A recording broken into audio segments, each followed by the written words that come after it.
everybody! Welcome back to another class. So these welcome chats are really just to come in, say hi, get all of your supplies ready. If you are using the traceable, which is available for all patrons, now is the time to do that. And I will be going over just a little bit of shapes and everything for those of you who are not using a traceable, so I will be doing that if you want to draw it yourself, but if you don't, then definitely head on over to Patreon. I have that available for anyone who just doesn't want to deal with drawing it on. But let's see who's here. Hi Doris. Hi Michelle. Just printing the traceable now. Okay, awesome. Yeah. I just printed it and put it on my canvas, but I'll be going over shapes for those not using it. Let's see, Debbie. Hi Debbie from UK. What time is it there? It's gotta be late. Are you 8 hours ahead or 6? I think you're 8. Late night to paint. Thank you for joining. Let's get my apron out. Hi Tanya. Yeah, let me know where you're all painting from, or if you're painting with anybody. It's 11:30. You're starting a painting at 11:30. Oh my gosh. I feel like after I had kids, I'm just like 11:30 is late. Sometimes for my patrons, I have to record late because, you know, I have to wait till the kids are in bed, or I have to do it during nap time. So if I miss the nap time window, then I have to do it later. Sometimes I'll start at like 10 and I'm just like, oh, I'm not gonna be done until like midnight. It's so late. But it's okay.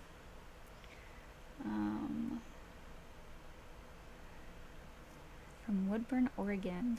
Hello. I'm excited to paint this one. I actually realized, and I think my mom was the one that pointed it out, but I was like, where have I seen this before? And if you've been following me for a while, you might recognize that guy. And I think so when I originally were doing paint nights, I was just using other pictures and other paintings that I thought I could teach and things like that. I wasn't confident in creating my own content from like pictures and things like that, from like royalty free stuff yet. And so I was doing what you shouldn't do, is paint from other people's paintings. But I don't sell anything of that, so I don't sell these, or at least the stuff that's not mine. But anyway, so I was doing that, and that was one of the paintings that I did. So when I was looking up this picture on a royalty-free site, I was like, that looks really familiar. And I realized it's the same image. They just like cropped it to a portrait size versus a landscape. So that's why I chose landscape for this one. But if you wanted to do that sort of size, you could totally do that. But I definitely tend to make it a little bit differently. I tend to make the background more of like a greenish blue, and I want to change some things that I did there. But in case you've been following me and you're like, that looks familiar, it's because it is familiar. It was done from the same reference photo. So I'm excited to kind of like revisit it. Hi Robin, joining first time. Awesome. Yes, Debbie, you can always watch it later. Oh, okay, so you're not starting painting. Okay. Got it. Yeah, I would not be able to start a painting at 11:30 at night. No go for me. Hi, I'm watching from my son's hockey practice. Nice. Multitasking at its finest. From Florida. Hello, Darlene. Rockaway Beach. Hi, Mabel. From Hong Kong. What time is it in Hong Kong? It's like middle of the night, isn't it? Hong Kong. Hi, ready to paint. That's what being a mom is, right? Yes, it definitely is. My goodness. Although I have this thing where I can't I can't work, like, I can't work and multitask at the same time because my work involves art things, and when I do art things I get really focused and really involved, and like I can't multitask when I'm doing art related things. I can't do it. My husband will attest that when I get into my art mode, is what he calls it, I used to do this in college. I was a ceramics minor, and so I would be in the studio for like 6 hours, 8 hours straight, and then realize I'm like, oh, I should probably eat. Like, I would just get so focused and time would just float away, and I would just, it's a problem. But multitasking, yes, as a mom, you have to be able to multitask. I feel like I'm not the greatest multitasker, but I try. But when it comes to work stuff, I don't try because I know I can't. I have to like set aside time to do it. 6:30 a.m. That is early. At least for me, that's early. We are late night. Well, I say we. I'm pregnant, so I feel like I'm a early to bed and late to get up person right now. Plus, it would be really nice to get a nap in there somewhere. I feel like I'm always sleeping and I'm always tired at the same time. Hi, my daughter and I are joining from the Philadelphia suburbs. Awesome. Yeah, my goodness. Kids are fantastic, but they take it out of you, especially when you're making one in yourself. Alright, I'm gonna get my paints out. Let's see.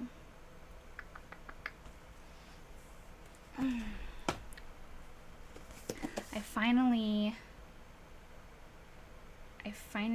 ran out of my Hippie Crafter white, so I will be going back to my Hobby Lobby brand, because Hippie Crafter doesn't have like an option just to buy individual colors.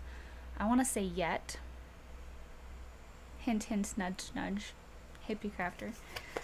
They just have the option to buy like the 20 pack. So I will be, while I'm using out the rest of these colors, I'll be using my white from Hobby Lobby. Or whatever brand. You can use whatever brands. It's just, Hobby Lobby often has like sales going on, so you can get things on cheaper. But, or if I don't want to go out, I'll just buy online. I feel like it's more expensive online. Do you guys have that? Ever notice that? But sometimes when you buy like in person, it's like cheaper than buying online, even if shipping is free. It's weird. Hi Kathy, first time going to try from New Jersey. Hello, New Jersey. I'm not even gonna try an accent. I want to try, but I'm gonna butcher it, so I'm not gonna try. Embarrass myself. I'd like to think I can do accents. I can't. I like hear it in my head, and then when I try to replicate it, it doesn't come out the right way. I feel like in my head, New York and New Jersey sounds similar. Am I off saying that? Or is it close? Maybe I'm just having a pregnant brain moment.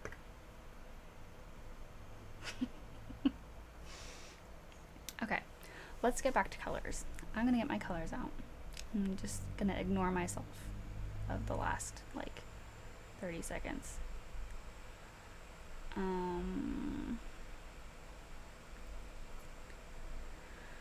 Okay, we have titanium white. I'm using Mars black. You can use any black. Okay. I'm gonna use, let's see. I have a teal. That's not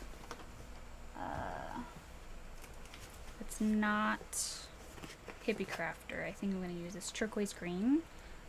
It's like the Grumbacher kind.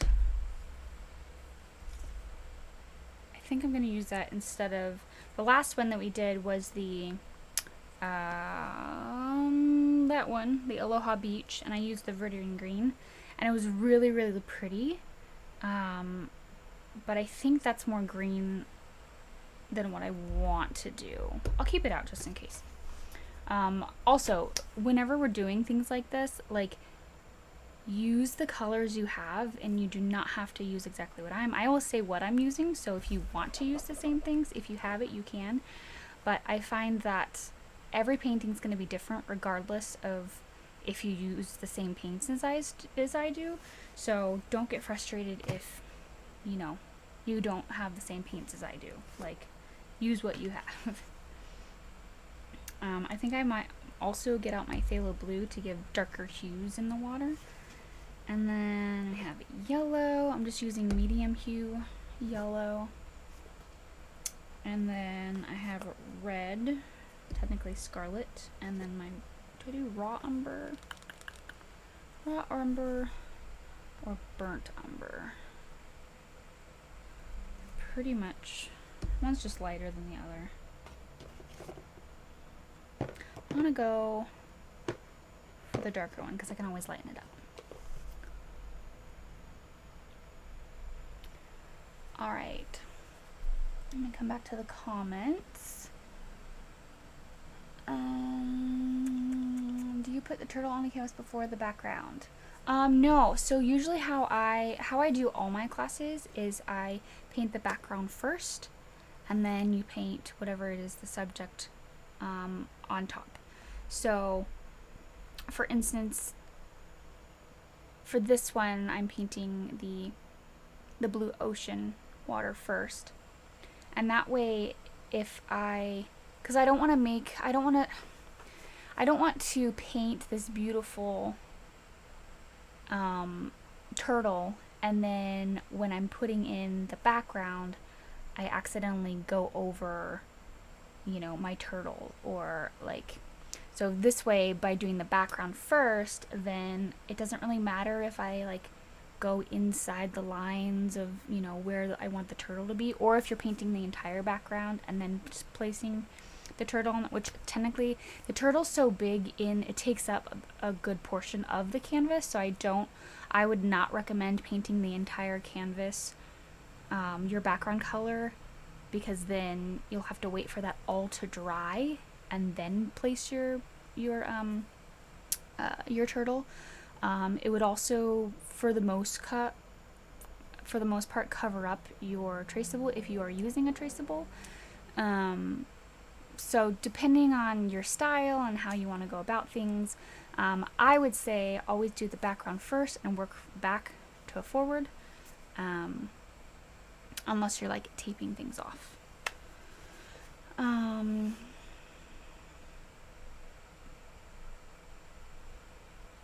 And I'm assuming that question was like, do you paint the turtle first before you paint the background, not do you like draw it out before you paint it? Because we are drawing it out beforehand. So happy to be joining you from northern Pennsylvania. Hello, Heidi.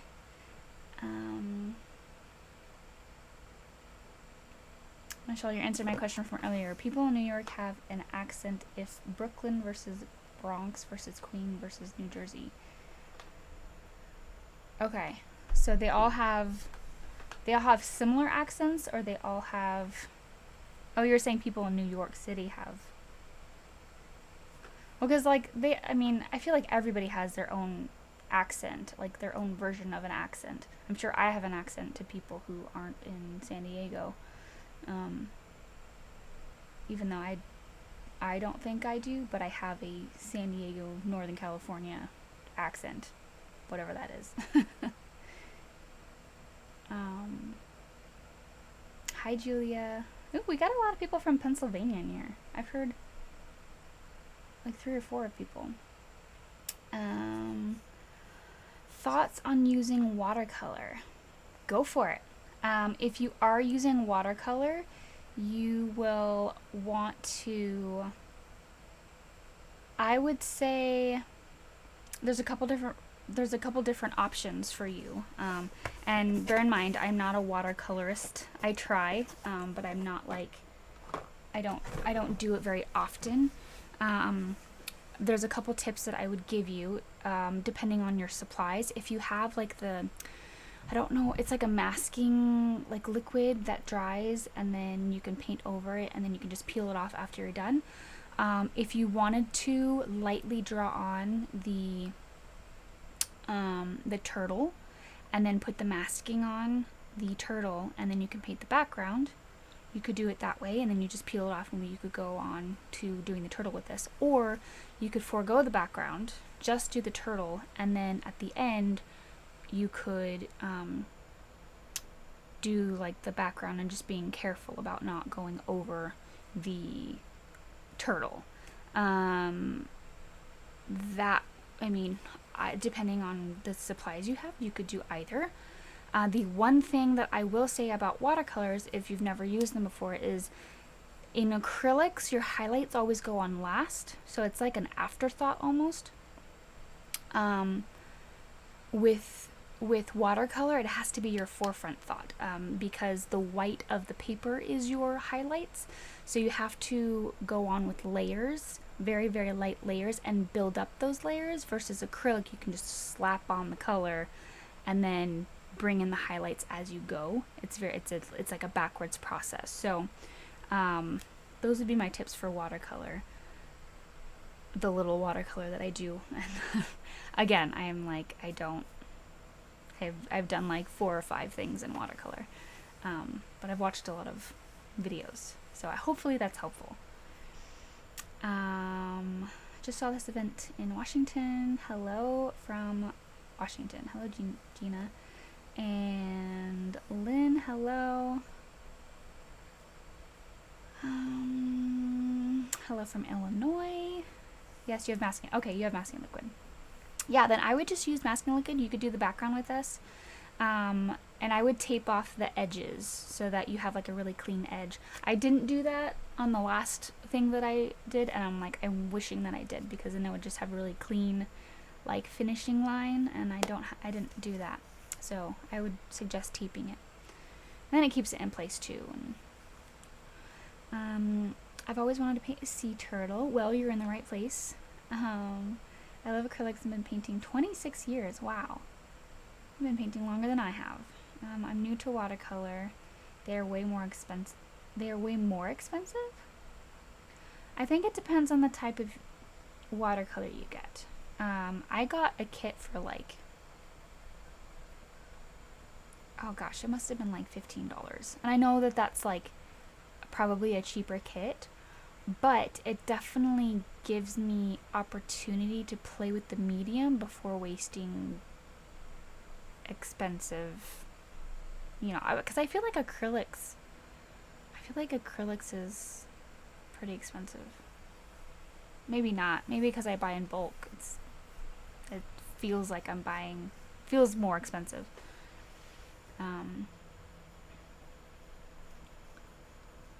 I think oils is the most expensive, and then acrylics and watercolor. I think even with acrylics, with both acrylics and watercolor, it just depends on how professional, like what grade of paints that you buy.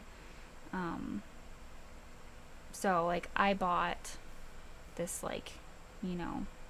kit, not the ones in the tubes, but just like a kit with hard ones. It wasn't like a cheap Walmart or Dollar Tree one. It was off of Amazon.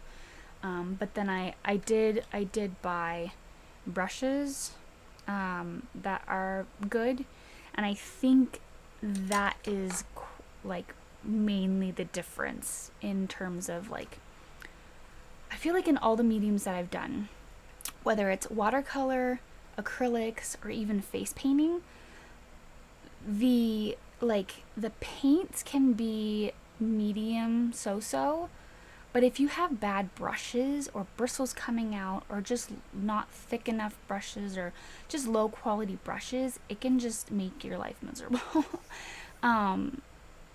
So I think the tools that you use, the instruments that you use, is almost even more important than the the quality of paints. And I'm not saying skip out on paints and like go buy the cheapest paints that you can get. That's not what I'm saying. I'm just saying that sometimes having really good brushes can mask the low quality of your paint.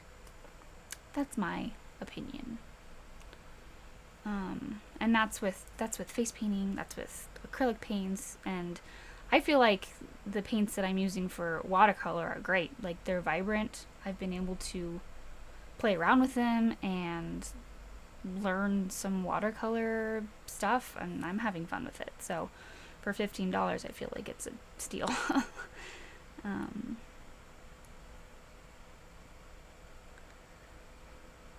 just reading some comments. Yeah, I think it's okay to use cheap stuff, but once you get to the point where like your level surpasses the quality of paints, it's time to upgrade the paints. Does that make sense? So if you're first starting out, like, you can buy cheaper paints. I will say that getting at least student grade is probably the lowest I would suggest. And that's because if you get really cheap paints, they don't blend well, and then you just think that you're bad at painting when really it's the paints. Which is why I was saying earlier, like, don't skip out on paints, but I think that the brushes, you know, having good brushes is important. So I would say, like, student grade. Oh, there's like a fly buzzing around my ear. I think that student grade paints, at least for acrylics, is probably the lowest I would do. And I'm pretty sure that's what I use. Like, I don't buy the super expensive professional, because that's not what you guys use, and I want to be able to have the same experiences painting that you do, so that I can better teach with the experience that you guys are most likely having. So that's usually why I use the, if I'm doing, like, you know, commissions and stuff like that, I might buy better paints for that. But hi there, I would like to know if I can adjust the colors pattern to the type of turtle. Absolutely, make it your own. I am here to inspire creativity and give you guidance on how to paint a turtle. If you want to use different techniques, if you want to use a palette knife, if you want to use watercolors, if you want to do other things, absolutely do that. Make it your own and go for it. As I stated earlier, like, you don't have to use the same colors. Not everybody has the same colors that I use, and that's okay. I actually don't even know what colors I'm going to be using. I have 3 different blue greens out. I don't know which one I'm going to use. I think I might use my turquoise green and my phthalo blue. I might use my Viridian. I don't know. But I'm giving myself creative freedom to do that during class. And that's okay. A type of turtle. I would just Google turtle species. I was just telling my husband earlier of, like, I feel like I Google everything. When I don't know something, I Google it. When when I'm trying to spell something and it's not working and my, like, phone's not picking up and, like, that's not right, I'll Google it. Just Google everything. Thank you, Tanya. It's a loggerhead. Loggerhead? Yeah, so I would Google that and make sure that it's the same, the one that you're thinking of. Laura says, hello, thank you for doing this. You're welcome. Yeah, we have about two more minutes before we get started. So, yeah. Just getting out all of our talkity talks before class. I know this definitely helps me not, like, babble during class, because I know some people don't like that. Although I'm not, like I said earlier when I was like, I can't multitask. Sometimes that includes, like, teaching and painting, because it's, like, art things. So if I'm doing something and I'm, like, quiet, it's because I'm really focused on what I'm doing. Karen says, hi from Florida. Hello, Karen. It's my first time. Very excited. Is it your first time painting with me, or is it for your first time, like, painting, period, or your first time painting online? It's a lot of firsts that it could be. I'm excited. Excited to get going.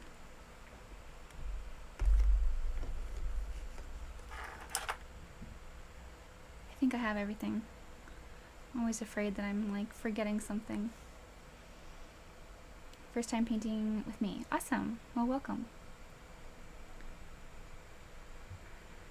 Hello from Toronto. Alexandria. I don't think I've ever seen Alexandria spelled like that. That's actually really cool.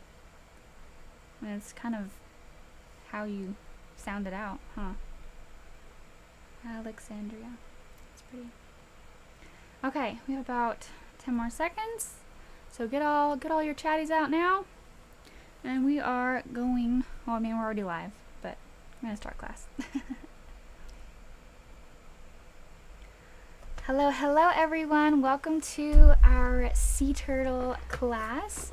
I am super excited for this class. So if you are watching the replay, I will have timestamps below that you can skip ahead to whatever part you need to.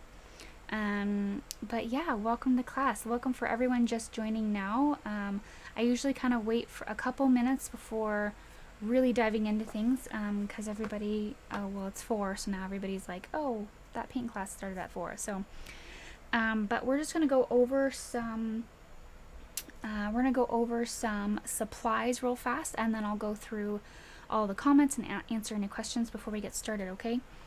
So as you can see, this is the traceable that I provide in my Patreon. So a Patreon is just a place to support me, and if you want to get the traceable, you can just hop on there, and it's patreon.com/SamanthaAndersonArtist.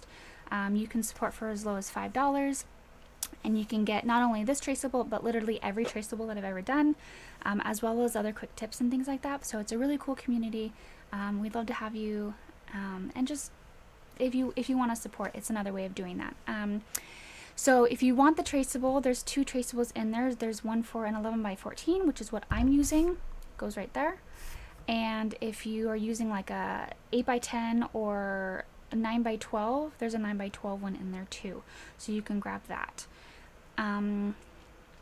Yeah, so again, I'm using an 11. I'm going to keep this up in case you want to try to draw it yourself, which is totally fine. If you are gung-ho about that, go for it. If you're not sure about drawing it by yourself, then you can go grab the traceable, which is linked below for my Patreon. I'm using 11x14 stretched canvas. I typically like to use the bigger ones because then I can hang it on the wall and it kind of looks, I don't know, I feel like it's more of like a painting versus if it's too small, I feel like it looks so small on the wall. But that's just my preference. If you're just starting out, then you can do whatever you want. Or if you have a square canvas, that would look fine too. Let's see. Paints. I will be using Hippie Crafter paints today. For the most part, I do have a couple other brands that I will be using, but you can use whatever brand you have. Just use the paints you have. If you have different colors than I do, that's okay, don't stress, because even if you had the same exact colors, I know it would come out different, and that's okay. So I will be using, for the most part, I think I'll be using, I want to give myself creative freedom in something like this to change my mind. So if you bring out your paints because you think you're going to use something and you end up not using it, or you use something else, that's also okay. So I have my black, my white, okay, my black, my white, and then my primary colors. So I have yellow, red, and then for my blue, I'm using Pthalo Blue because it has more of that green tone in it. Ultramarine blue is a lot cooler. So since I'm going more of the greenish blue route, for my darker blue that I'm going to incorporate in there, I'm using Pthalo Blue. If you don't have Phthalo Blue and you only have ultramarine blue, or you have like a darker green, that's fine too. Yeah, and if you have a picture of a different turtle that you want to copy onto your canvas, that's totally fine too. Someone says they have a picture I attempted to copy paste. That's okay too.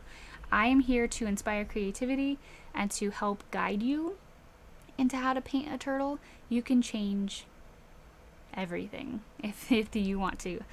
Okay, so I have black, white, primary colors. And then I have raw umber, which is just a dark brown. You could use raw umber, you could use burnt umber, it's a little bit lighter. But some of these darker tones in here are gonna be that really dark brown. So I anticipating, like if you have a lighter brown, you're gonna have to darken it up. And most of this stuff is like your oranges and reds. It's not actually brown, but we'll be kind of mixing colors. Okay, and then I got my Viridian Green out. The Viridian Green is what I used to paint the Aloha waves that we did 2 weeks ago. And I feel like it's a little bit too green, but I might use it in his like neck area that's got that kind of greener tone to it on the white. So I'm gonna leave it out. I don't know if I'm gonna use it, but it's called Viridian Green. It's like a deep bluish green color. I don't know if you can see that. It's like not quite turquoise. It's still green, but it's definitely not your forest green. And then the last color I have is turquoise green. It looks a little bit more blue on the screen than it is in person, but it's like a teal turquoise green. I always like to say turquoise blue because I feel like it's more blue than a green. But anyways, so then you have your water, your paper towel, and then I'll be using the brush kit that I recommend in all my classes. One of the reasons I have this kit is because I wanted to be able to recommend a all-inclusive kit, like brush kit with a sponge and palette knife that I could recommend to you guys, so that you would all be able to paint the same exact, like with the same materials as me. So I bought this like sometime last year, and it's held up. So I'm pretty impressed actually, because I paint pretty much weekly, if not more, if I'm doing other things like privates and stuff like that. So that is what I'm going to be using. So for the background, I'll probably be using my filbert and other things. I'll let you know what I use when I bring it out. But yeah, I think that's all of the supplies. Let me just answer any questions we have here. Hi, do I need to join Patron to get a traceable for this? If you would like a traceable, it is in my Patreon. And it's a gift that I give to patrons of mine. Sorry, there's like a bug that's just flying around here. So it's a gift that I give to them. So if you did want the traceable, you'll need to be a Patreon or a patron for that. Julie says, sorry I lost you. Is that still current? Like you lost me? I don't know. I wasn't looking when you said that. I have a picture I attempted to copy paste. Hi Christine.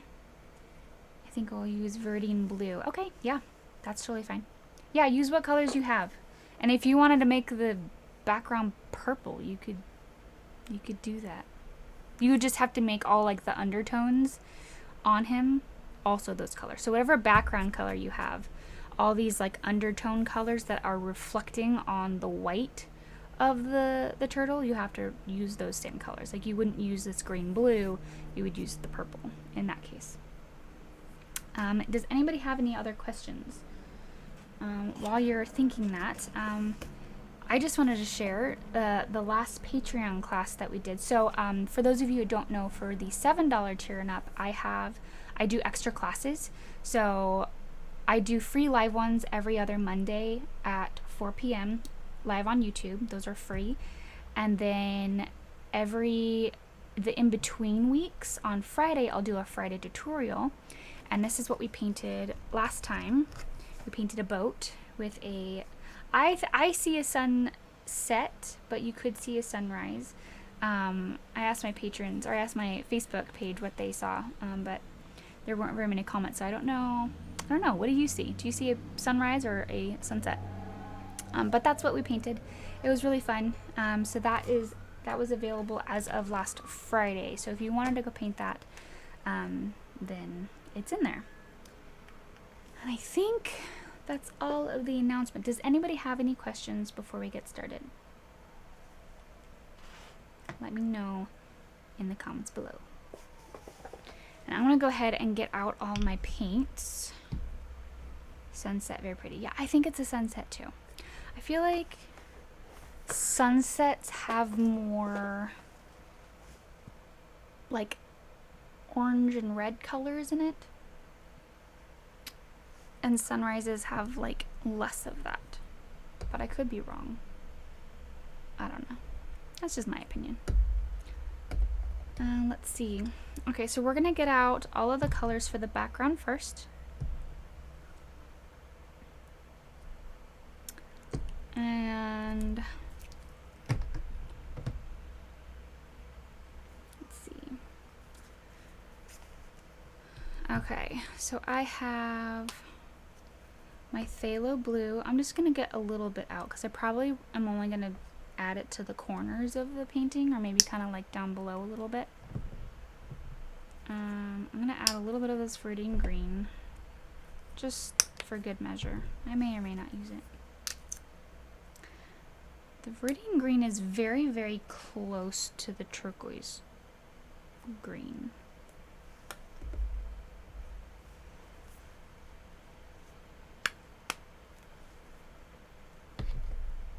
But not quite.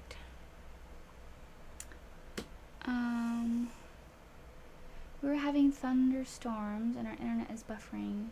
If we go back and watch it, will it be the same speed as now? Yes. So my live classes, I will post like a speed painting later of it, but that it doesn't affect this class. So if you needed to come back, Teresa, and just start off right here, you could come back to it after class is done. I think even now you could rewind if you needed to, but then it wouldn't be like live, you'd be like behind. So if you need to leave and come back, that's totally fine. A lot of people would prefer that anyways, because then they can like pause it and, you know, work on stuff for longer than I work on it. Let's see. I'm going to get out my raw umber, and the reason for this is because the background, if I were just to put this straight blue on here, it would be very, very bright. But I kind of want to dull down the color just a little bit, and I can do that by adding a little bit of brown to it. So yeah, that's what I'm going to do. But again, you can choose whatever colors you need to. As for drawing it on, if you have yet to draw this on yourself and you're not using the traceable, we're going to go ahead and draw a little bit of it. I have already traced it, but you can't really see it because it's in pencil and it's very, very light. But for anyone who is not drawing with the pencil, there is a way to draw it with your paints. So I'm going to go ahead and just do that now for anyone wanting to follow along. And I'm just going to get my liner brush. You could also use a just like a small brush as well. Like, it doesn't need to be a liner brush. But I'm going to get out, let's see, get out my white so that I can dull down the color. The trick with this is to make sure that whatever color you're using is close either to the background or to whatever color you're going to be painting. So in this case, it's either brown or blue. I'm just going to use this blue color. So I'm mixing together a really light blue color.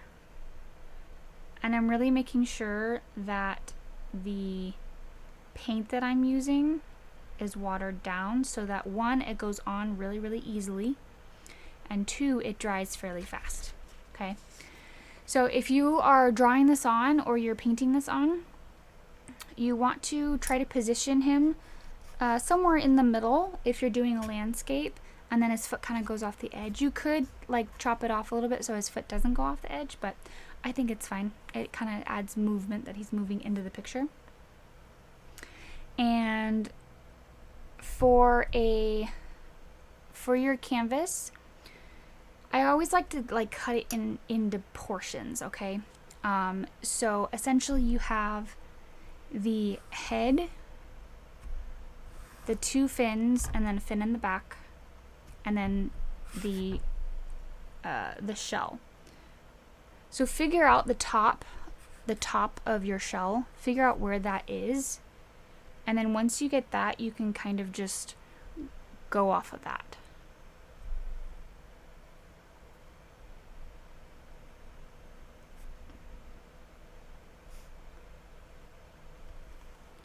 And you want to end with a little bit of space on the left.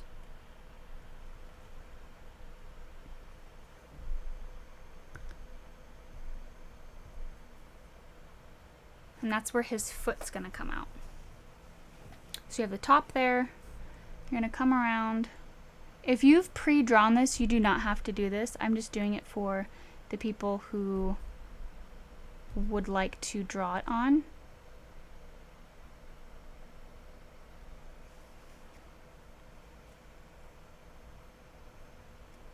So you have his head. His eye does bulge out a little bit from the other side, even though we can't see like the front of it. You can see it bulging out there.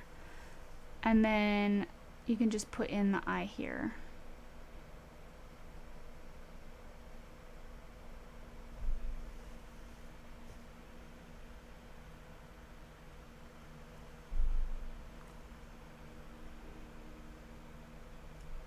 And you'll just go through adding little bits of pieces. Note that the fins at the top, it comes in a little bit here, and then it's bigger. So it goes in, this is the space that you have, where it's like attached to him, and then they're like long triangles, long rounded triangles. And honestly, it doesn't have to be perfect, because if anything, if you go over these lines, you can always kind of like recreate them as we're putting in our details.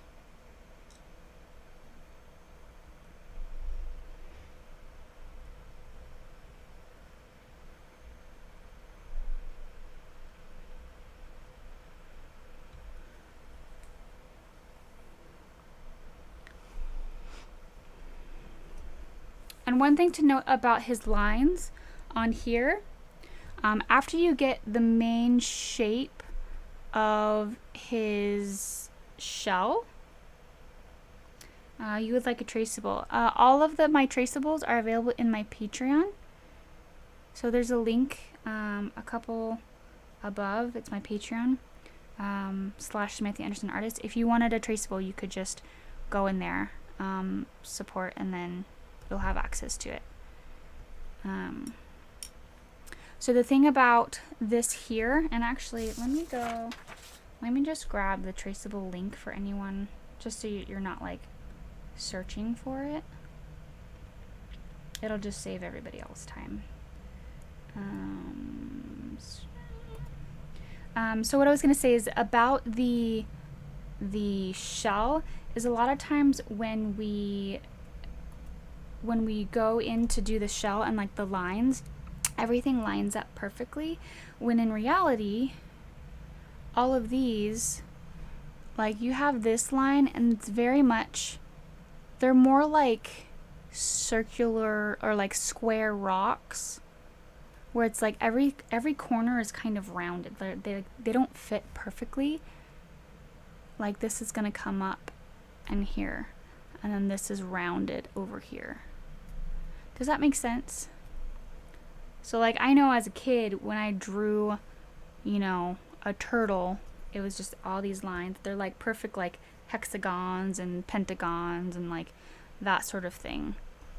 But in the wild,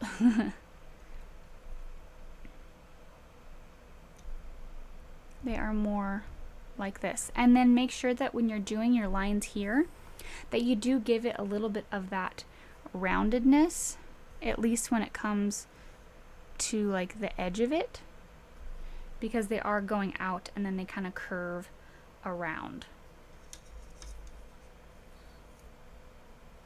And then he's got a couple little crease marks right there.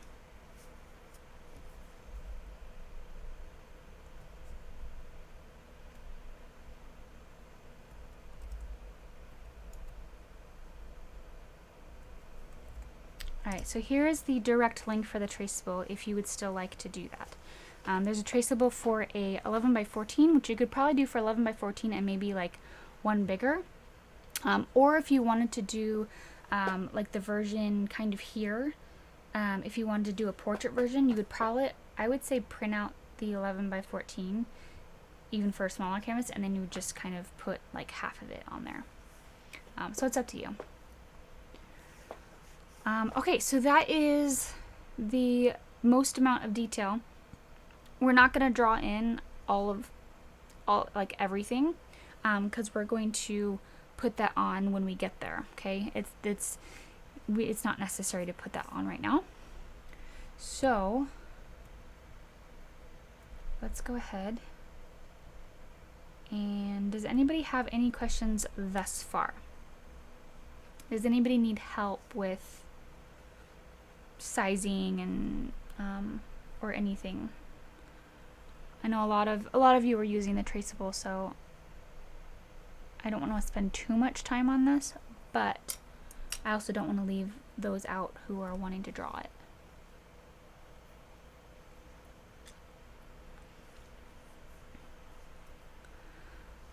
Just a little quick tip that if you are drawing it and you've never done this technique before, it's really nice because sometimes when you use a pencil, if you're using really light colors, for instance, my Patreon, we did a rose and it was all done in really light pinks and whites and that sort of thing. And I had a few patrons that did a pencil, but they drew it on a little bit too, like it was too dark. And it's really hard to judge whether or not your pencil is too dark for, you know, whatever color it is you're using. So when you're using a pencil, when you paint over it, especially with a lighter color like white, it can mix with your paint and actually change the color of your paint if you have like too much graphite on there. So doing this, not only do you not have to deal with the graphite changing the color of your paint, but also it's really easy to go over, and it's just, I don't know, I used to do this all the time and I like it better than doing a pencil, but I still do a pencil depending on, like this one, these are all pretty dark colors, so I have no problem going over it. But something for like the rose that we did, it was like, oh my goodness, it's like really dark, and it was kind of hard to go over it. I just cut the traceable and drew around it. Yeah, that's great. And then filled in the shell and the face in the paint drawing. Yeah, that's totally fine too.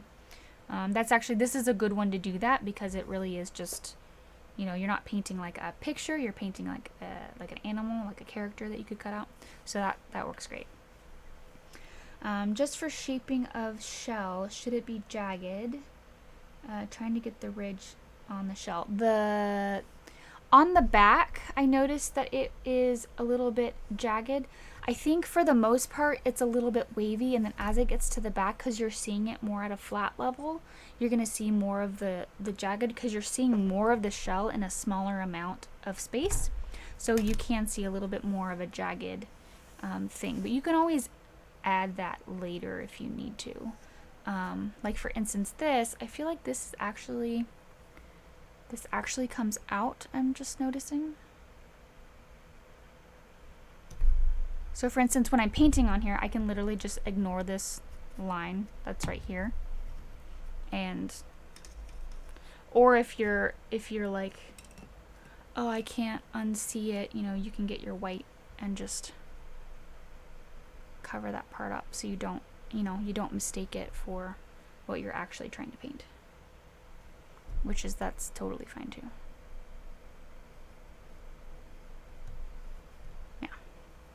So there's that.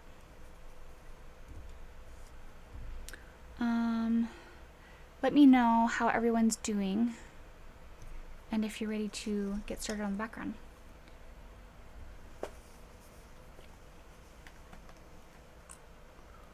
I think since I am adding a little bit of brown to my blue, I'm gonna go ahead and do that now, so I have just a plain blue to go off of. So I'm gonna add just a little bit of brown to my turquoise blue, my turquoise green, just to kind of dull out the color a little bit, just so it's not so bright. And I'm also gonna add a tiny bit of white to it.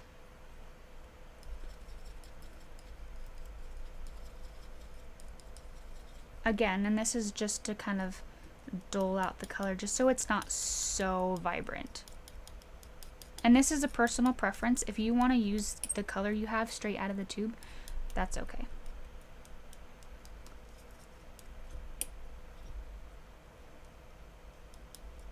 Okay, and I also think I'm going to need more of this color, actually.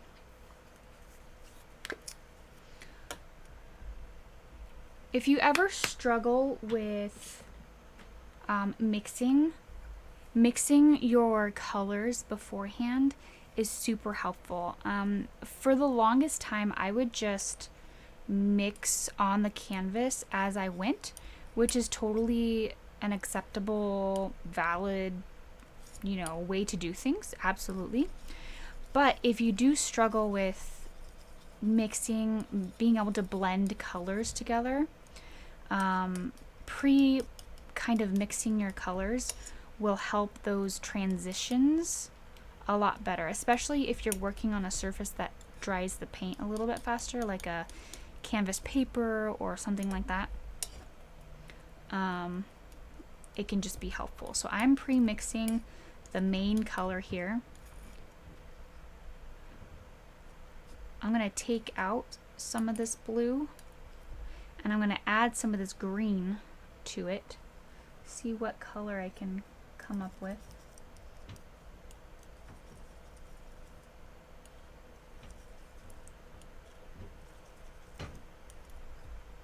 Maybe some of this blue too.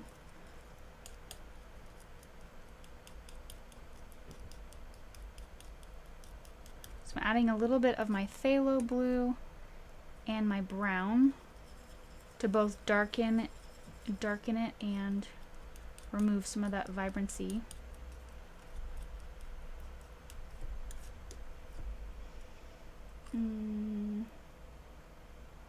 Ever try Golden Opens? They're slow drying acrylics. I have not. I don't think I have.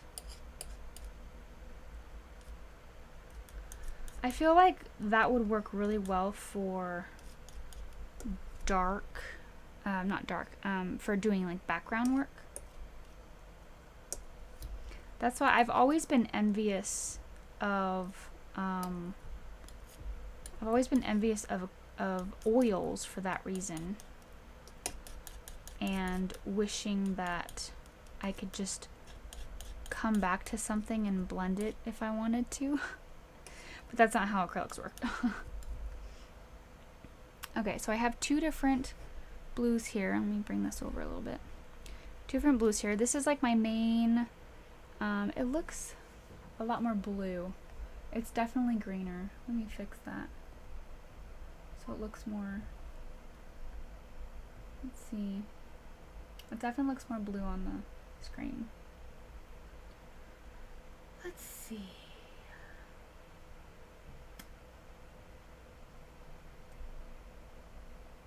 I don't know how to change. I can't really change the...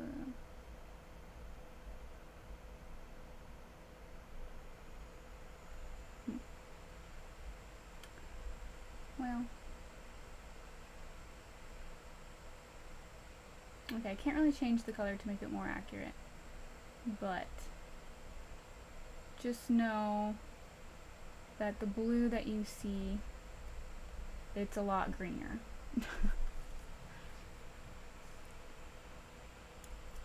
I really like this really dark teal that's coming up, so I'm gonna mix a little bit more of that.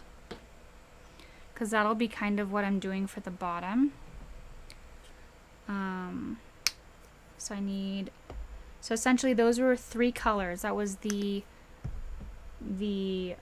turquoise green, the phthalo blue, and the the phthalo blue and the raw umber. I like using raw umber to dull down colors and make them duller rather than black, because whenever you use black and white, it grays out the color rather than dulls it. So typically, if I'm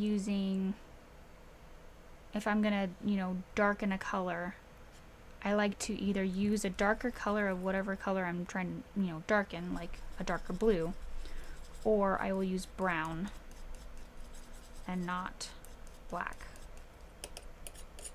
Black definitely has a purpose, but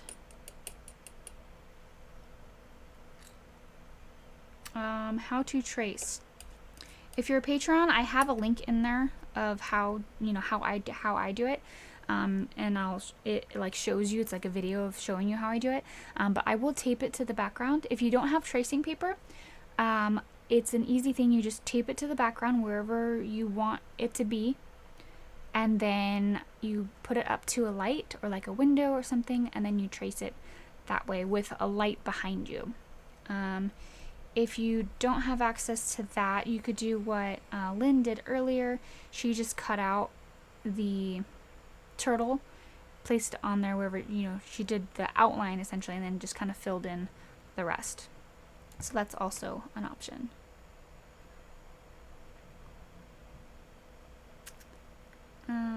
The turtle. What are you replying to? I don't know what you're replying to. Alright, so now that you have your colors, and I'm glad that I pre-mixed them, because I'm really liking this dark color that I have.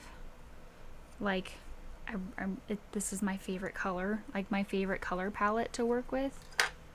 Like, I thought last week it was like pretty. This is very pretty, okay? So for here, you're going to work in, sections.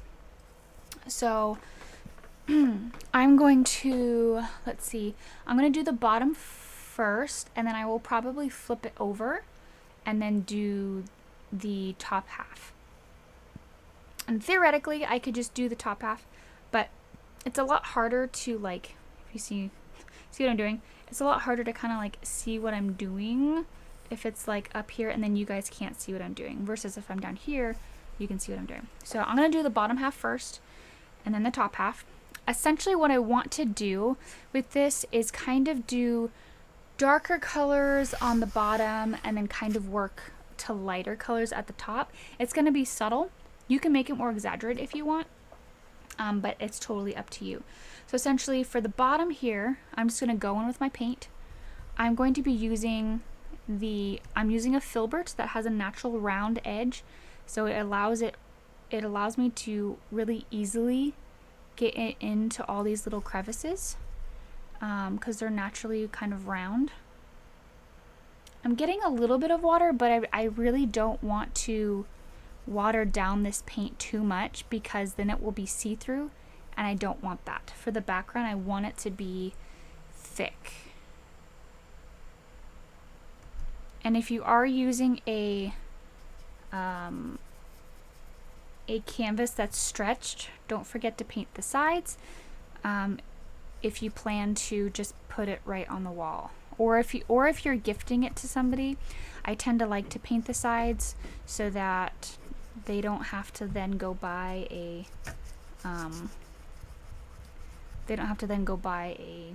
frame for it.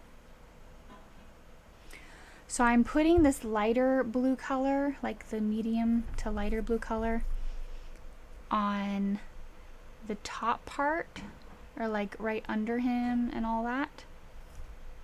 And then as I move down, I'm gonna start adding this darker color in here. And I think I'm gonna go at an angle. And what I mean by that is I'm going to have the darkest point over here and the lightest point in this corner.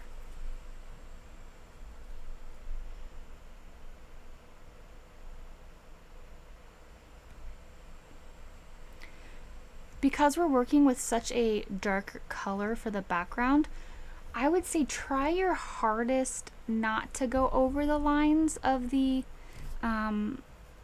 turtle. But if you do, don't worry about it. We can always fix it with like a couple coats of white if you need to. But it'll just make that part easier, like later down the road. Did you add water to the ink to the paint? I added just a little bit, but you don't want to add too much because it'll make it translucent, and then you'll have to do like a second coat.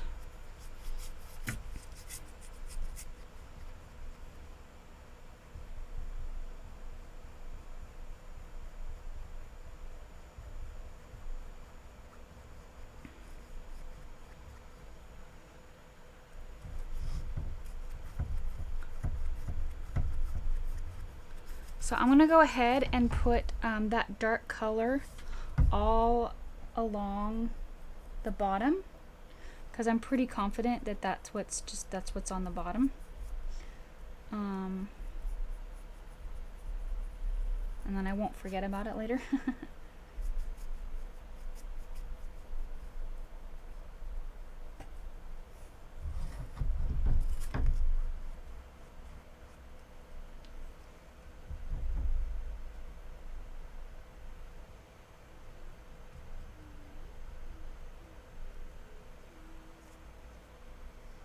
So I've done this darker color here. I'm gonna go probably about to here with just only the dark color.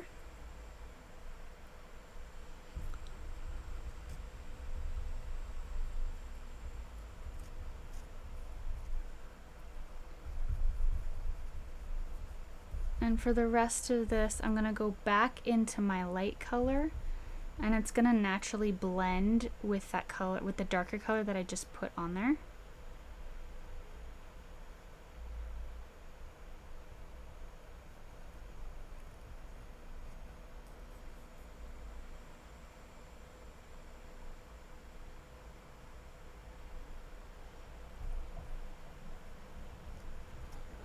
Let's see. I don't get an option on my phone to save or print. On the phone, if you're on your phone, if you click and hold the whichever picture it is, so if it's for like a larger canvas, it'll appear like the turtle will appear bigger. On the computer, it comes across as like a file that you like click and download. On your phone, it looks like a picture, and so if you just hold it, it should give you the option to download the picture, and then you should be able to, if you're able to normally print things from your phone, you should be able to then print it.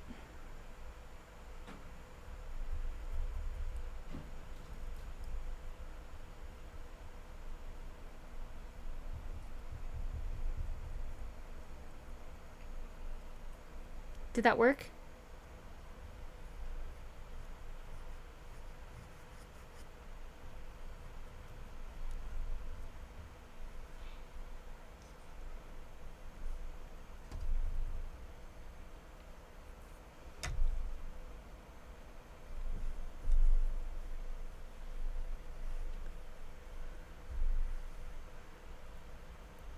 Alright, so again, I'm going back into like the lighter colors.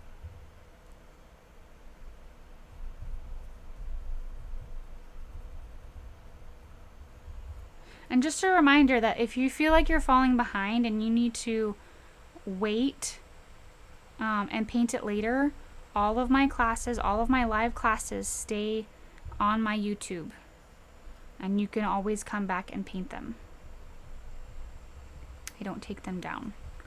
I know some painters do, but I'm like, they're free. They're free.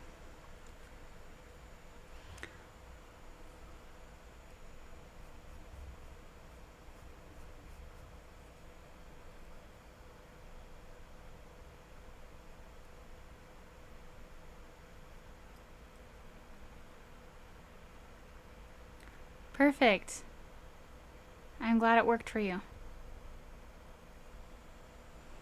Okay, so I'm just going to be adding my blue all the way around, and then eventually I'll just flip my canvas over. And so sometimes when it gets like this, and I know that like if I had just like a tad bit of water, it would be fine. I'll dip a little bit into the water, but again, I don't want it to become so wet that it becomes translucent.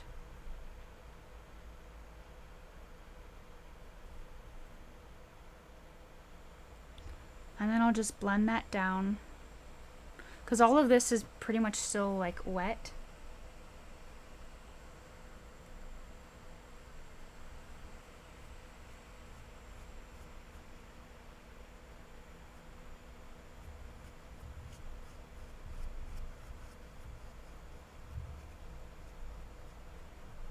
And still kind of workable in terms of blending.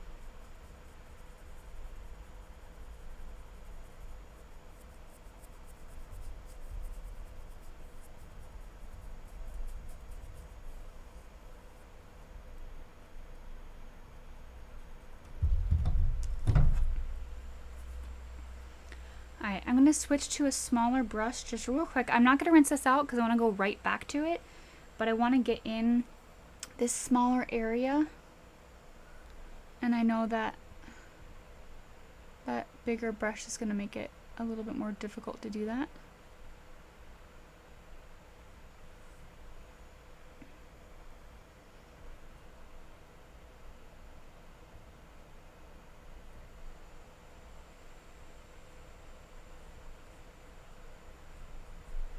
And you could do like a really complicated background with like coral and all these other things, but for this class specifically, I was really excited just to have all the focus really on that turtle.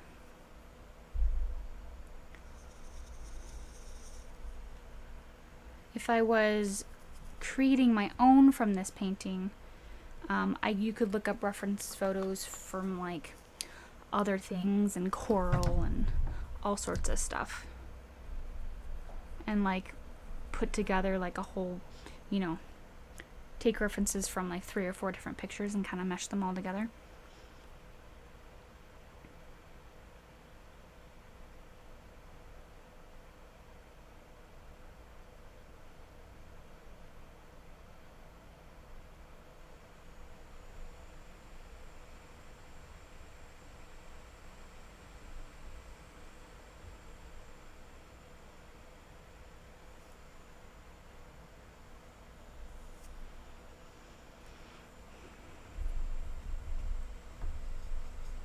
Okay, so I'm going to paint the top of this because I'm going to flip it over.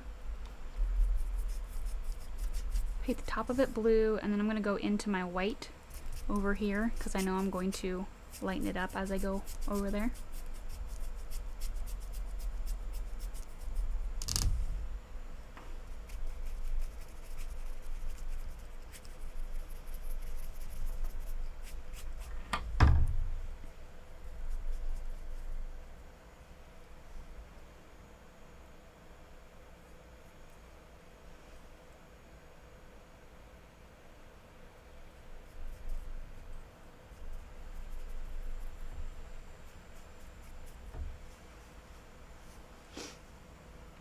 Hello, Marie. Alright, so I have done that. Make sure that this side's all cleaned. Alright, so I'm gonna not strain myself and paint upside down.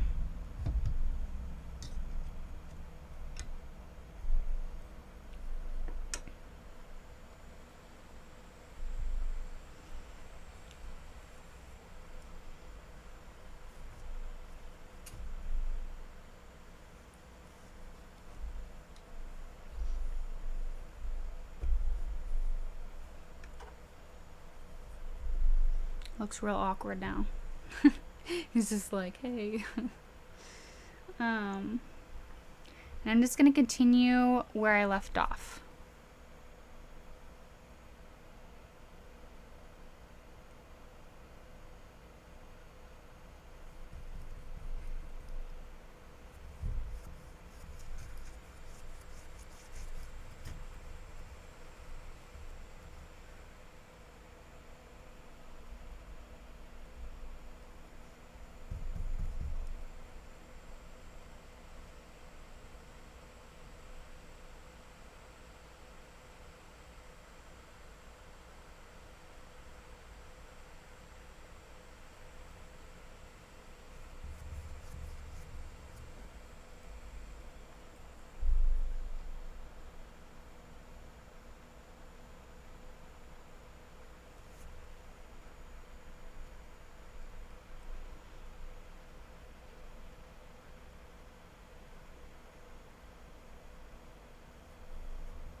Thank you, Gina.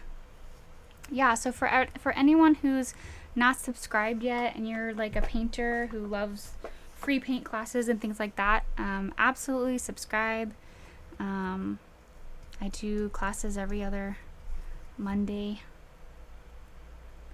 And yeah. I do have a Facebook where I will post, sometimes I'll post polls on like, what do you guys want to paint or things like that. So definitely jump in. And then I also have a Facebook group. It's my community page.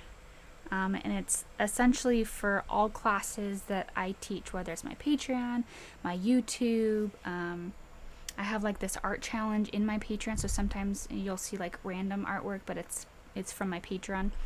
My patrons will post their art challenge work, so there's that. But it's a really fun way to share all your classwork. So let's say you paint, the door with flowers, which was like last February or last year February, maybe this year February, I don't know. I've been painting for a while. Oh, quarantine. But yeah, if you want to share your work with me and everybody else who's in the class, you could do that, which is just, it's Facebook/groups/SamanthaAndersonArtist. So I'm gonna go in here with my white a little bit, and I kind of just pre-mixed it a little bit on the canvas first.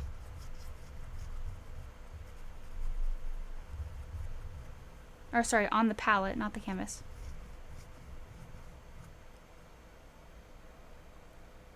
Yeah, I remember that one so, like, that was one of my favorite ones. I think because it was like different than anything I had done before, and we used Q-tips. We used Q-tips for it, so that was just a lot of fun. So if any of you love doing Q-tip paintings, I have a door with flowers. It's like a blue door with like a tree with like a flowering tree over it, and it came out really nice. So have a look at that. And I have a playlist with like all of my live classes. So if you ever want to look at like all of them, or you could go to the Facebook group, and I have albums for every single class that I've done, whether Patreon or live. So if you wanted to look at Patreon classes before you join, you could look there and see which ones I've done in Patreon and see if you want to join or support that way. But yeah, you can go there and look at all of the classes that I've ever done. And I have links I have them all linked to like the classes, so you won't have to like, you can just click the link and it'll take you to the YouTube video. So that's nice. Okay, I'm gonna turn this over so I can get a better idea of what I'm working with now. And I really like how that is coming out. I'm gonna fix this part just a little bit.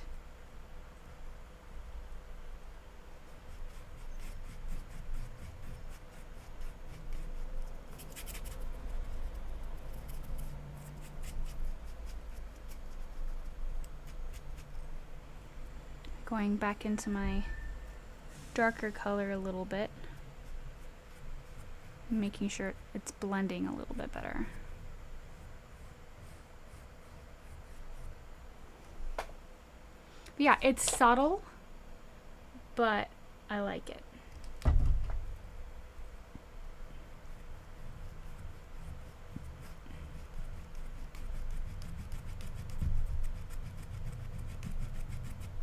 And hopefully you've learned a little bit of, you know, a little bit of like blending techniques if you've had troubles blending in the past.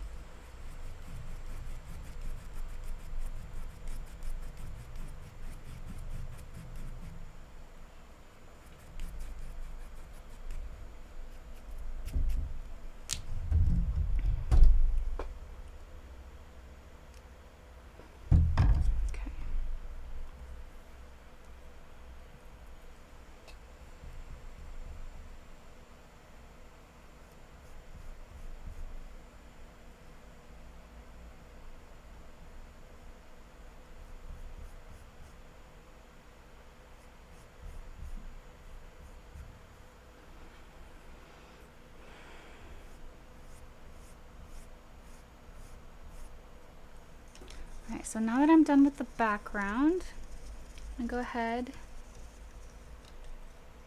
and rinse that off, dry it off so it's not sitting in soaked water. Alright, so now we have about an hour to finish our turtle. We're gonna go ahead and put in the base colors of it first, and then we will work our way towards putting in all those details. Now I'm done with this blue for the most part.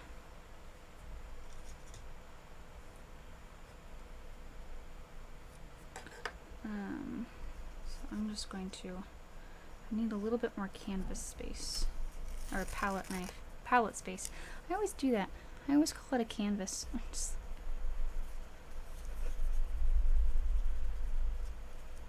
need to get one of those like scrapers that like scrapes it off.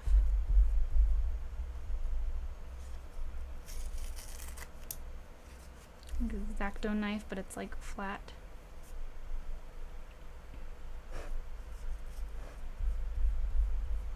Just give me a little bit more room.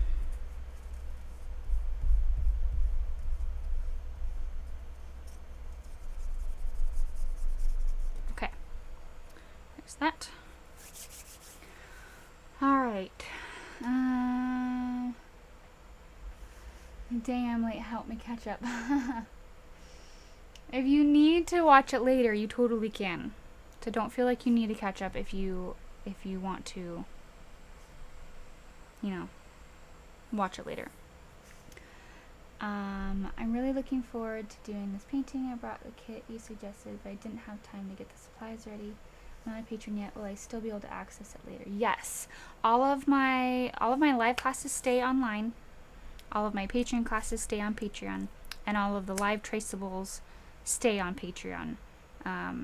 So if you wanted to paint something that was like from a year ago, that's still on there. You just have to click the traceable, and actually have a pinned post where you can like just look and see, you know, just match up the name, and you'll be able to find the traceable.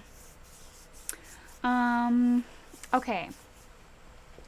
Let's see. Let's get the base colors on there first. So we're gonna mix together like a whitish green. We're gonna mix together a orangey, yellowish color. And the scales, like the scaling on like the arms and the legs, are going to be like the last thing we put on. So you could theoretically there's two ways to do it. You could paint this whole thing brown and then go in with like a liner brush and create all the little, things, like the scales, or you could paint it all like the whitish color and then just put in your brown. So it's up to you. You can do either. I think I'm going to paint it and then put the brown on after. If you wanted to do a liner brush, if you want more practice on doing a liner brush, you could definitely do that. But if you're not good, if you don't feel like you're good, or you don't feel comfortable doing liner brush work, then I would do it the way that I'm doing it, which is why I'm doing it, because not everybody feels comfortable with a liner brush. So let's get our other colors on here. Let me stop chatting.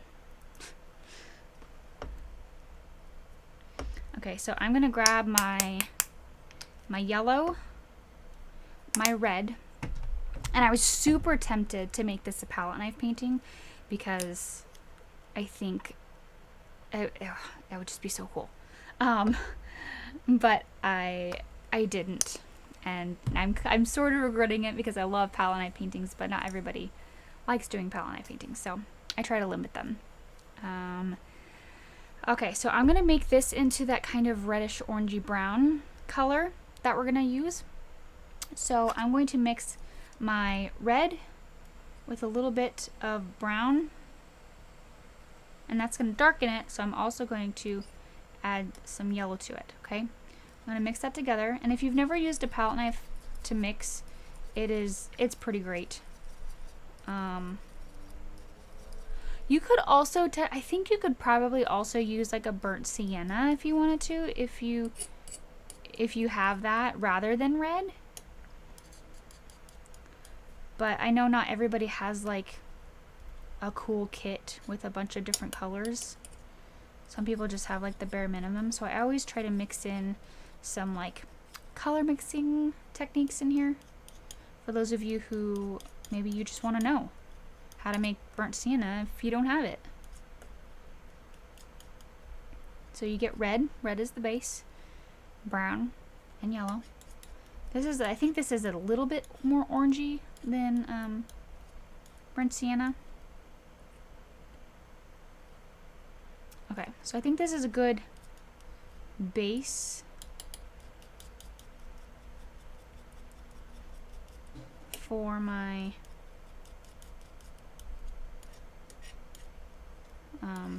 orangey kind of colors. Actually, I think I just made it a little bit too dark.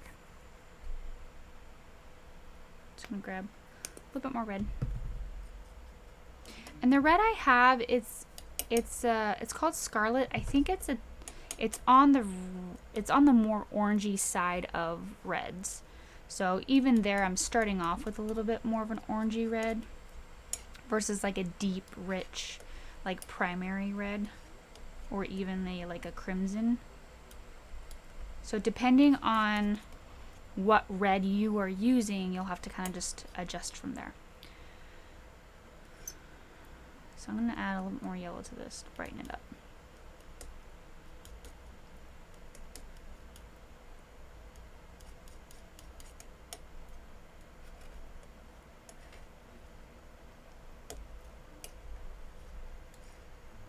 Okay, so I have those two colors. I'm going to rinse this off.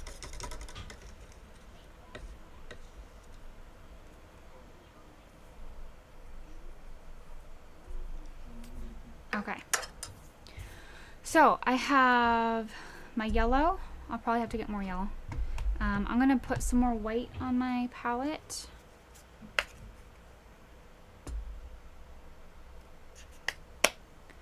And I'm gonna go ahead and do the white parts first. So again, working back to front is gonna be this back one first.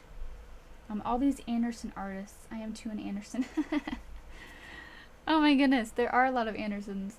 I'm Anderson, Hillary Anderson, Hannah Anderson, and then Lynn Anderson or Scarlett Anderson. So many Andersons. Yes, my traceables are on Patreon. Here's the link, the direct link for tonight's class. Let's see. But all of them are on there. I'm going to go ahead and I'm going to use my smaller filbert. So not the large one. I'm going to be using my medium filbert. Now again, a filbert is just it's a flat brush that is oval at the top. So it's a lot easier to get these rounded corners and all these like little waves. I just prefer it. Ooh! I apologize for my light going off.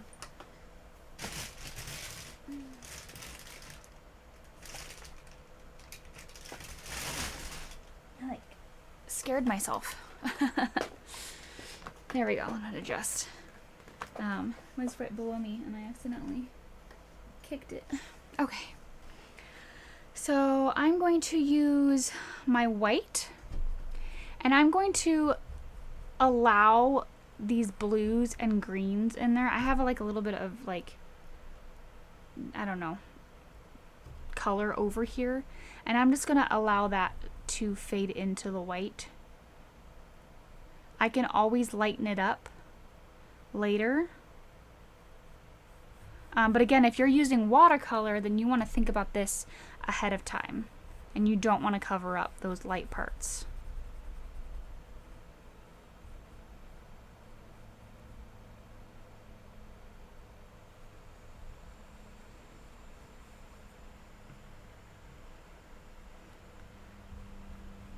So I'm adding white. I'm going to get like a touch of this brown because it's kind of darker over here.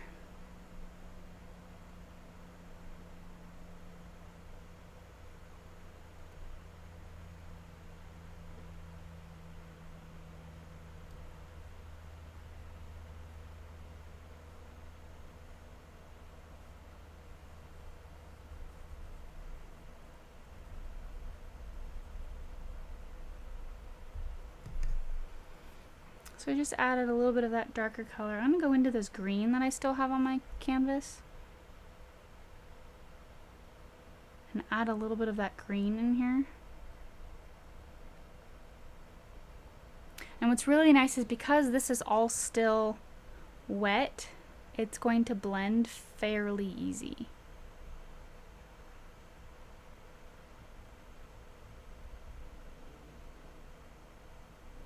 And you have a little bit of a shadow up here.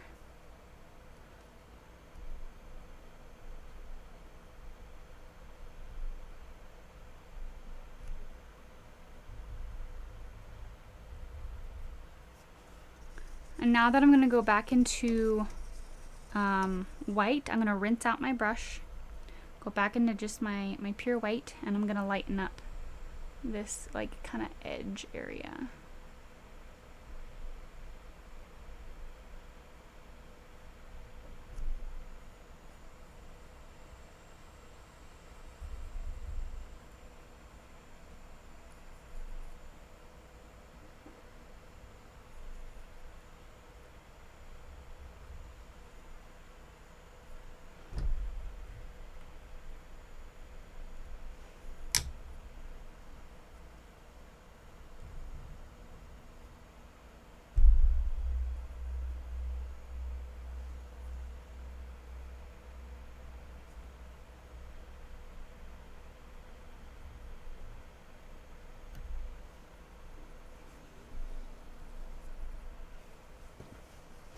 Again, it doesn't have to be perfect. It's just kind of the base coat, the base idea for this section.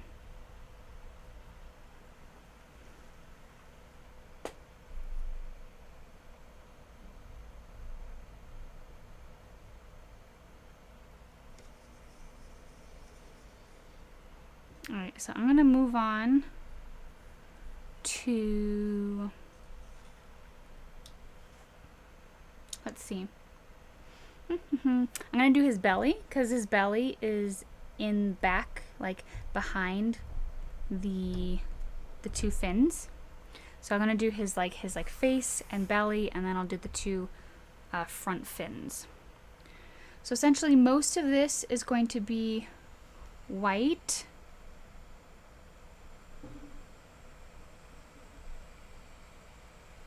My grandfather was an artist and acrylics were his choice in paints. I have little to no experience with painting and thought I'd start in honor of him. Aw, that's so nice.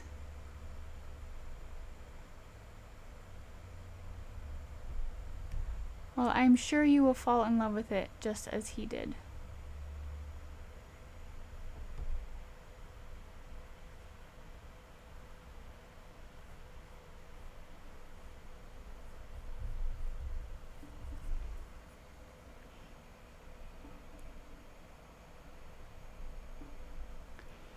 Alright, so there's a little bit of like a darker or like a lighter tan color here. So I just added a little bit of this this like orangey color we had.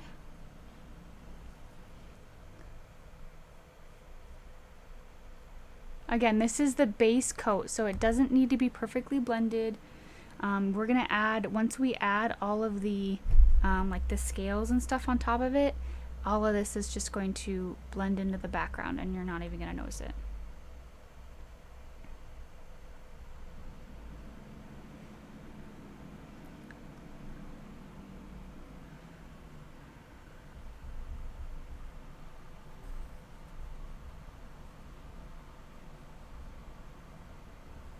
So I kind of went a little bit darker here, and I'm just kind of grabbing different colors. I'm grabbing a little bit of the dark brown, a little bit of the light brown.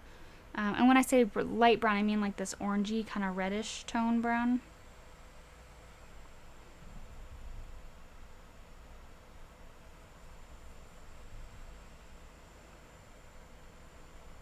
And I'm going to rinse out my brush because I'm going to go into white now.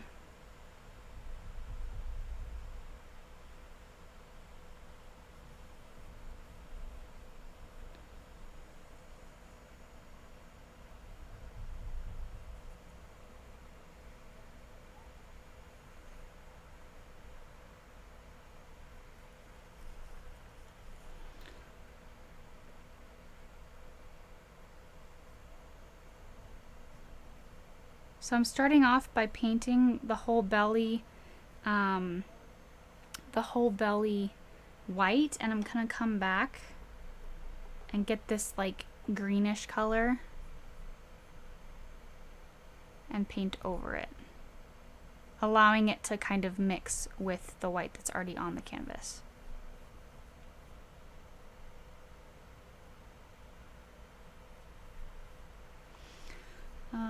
Question came up, is Patreon a subscription to get the traceable? So Patreon, it is a monthly subscription, but if you just wanted this traceable or like this month's of traceables, you could just subscribe for this month and then immediately like unpledge, but you'd still have access for the whole month for whatever tier that you for whichever tier that you subscribe to. So let's say if you just wanted the traceable, you could do a $5. I kind of call them donations because honestly it is. You're supporting me as like an artist or as a teacher, and then you also get stuff from it. So if you wanted to become a Patreon to get that, it technically is a subscription. If you don't unsubscribe or unpledge, it will renew at the beginning, the first of every month. But if you just wanted this one, you could subscribe, get the traceable, and any other traceable that you want, because you'll have access to everything I've ever posted. And the same with like the magenta tier, which is the $7 tier. You would have access to every single class that I've ever taught in Patreon. But you'll only have access as long as you are a Patreon. So if you wanted to continue having that access, you would just have to, continue supporting every month. So it's up to you. Okay, so I kind of gave a little bit, I think I want to darken this up just a little bit. And honestly, now is the time to do it while it's still wet.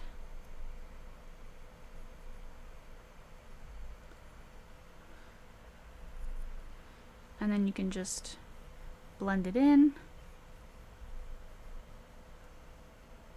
by doing short little brush strokes.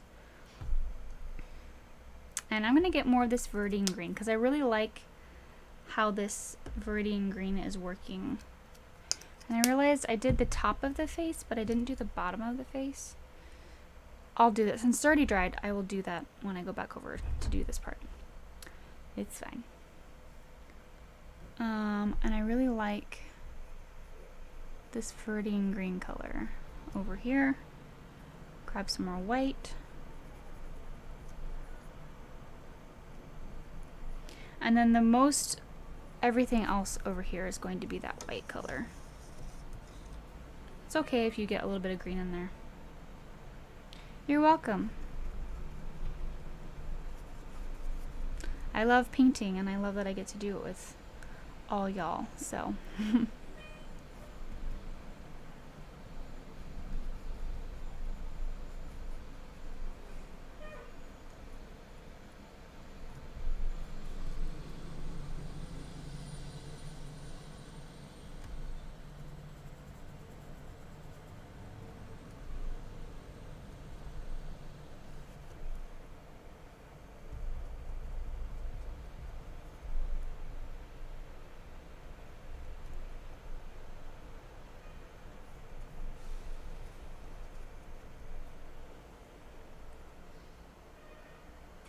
Alright, so that's pretty much that. I'm going to come back over to the bottom of here because I personally forgot to do the bottom. So if you did that, you can wait a couple minutes or continue whatever you're doing. So I'm just kind of going up with my white and then this pretty blue-green. I'm kind of mixing with my white a little bit. I added a little bit of the background color and a little bit of that green to get that color.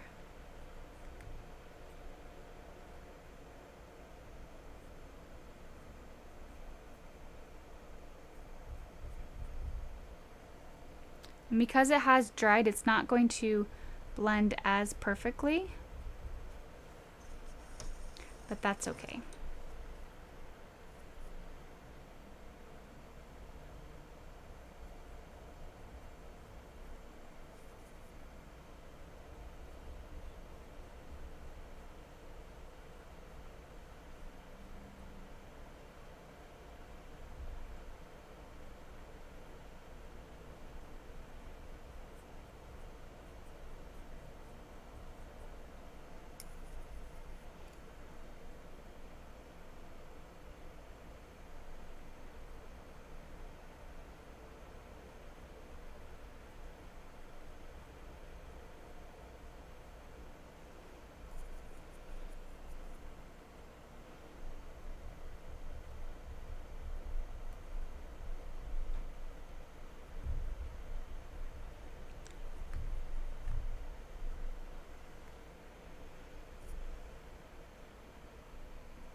All right.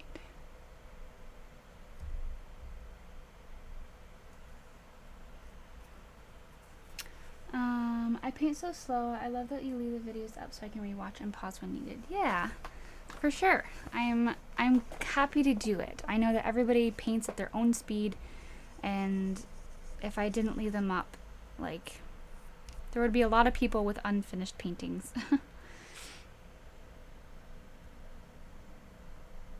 And it's okay if you paint slower. Like, honestly, I wish I had time to paint slower.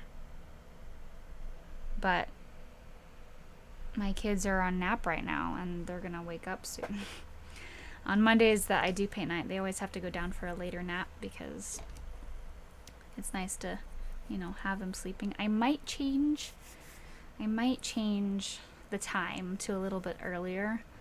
So I will probably be doing a poll on Facebook. So if you want to have influence on the times that I have my paint night, or my, I want to say just paint class, because it's like 4 o'clock isn't really night anymore. But for a lot of the people, I'm on the West Coast. So for everyone else on the East Coast and further, it is a paint night. But I might move them a little bit earlier in the day. So let me know if that's something that you'd be interested in. Because nap times are a thing. And making it later is proven to be more and more difficult. But okay, so we've done that. Now all we need to do is this part, which is essentially the same thing. Most of it's going to be white though. And obviously hints of that blue is fine. I actually kind of rather that. Maybe I'll have hints of this like other brown color, so it's not just totally white. I can actually see what I'm doing.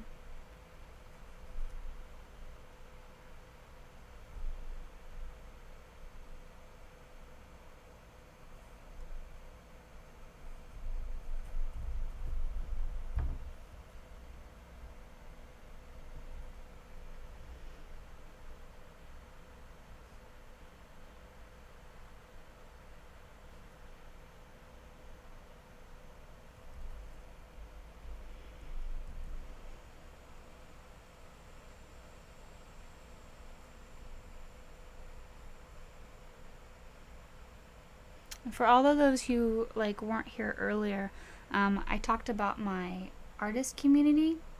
So if you want to share your work, which I would love to see it, it's like one of my favorite things of having a class like this is being able to see everybody's different interpretation of like the same teaching. I think it's a lot of fun. And plus you get to see like paintings from everybody else in the same class. So if you're not on Facebook, in my Facebook group, definitely check that out. It should be the last link that was posted, and you can share your painting after class. And I would love that. I know others would like that too. I love seeing everybody's painting. It's very different than like what I'm used to when I used to teach in person.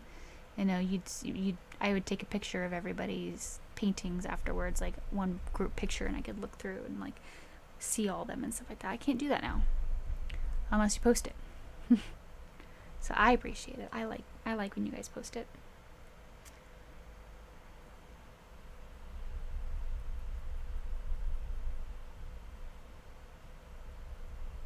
Okay, so I'm just gonna gently blend this into the top there.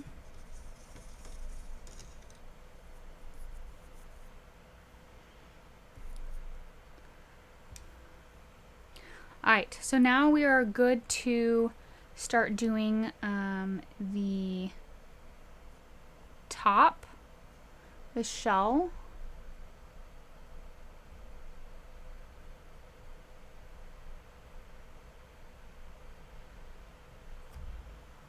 Okay, so I'm going to start with the lightest parts first. I'm going to start with the white all the way over here. And I will probably come back and make this even whiter because the white that I have is tainted with blue just a little bit.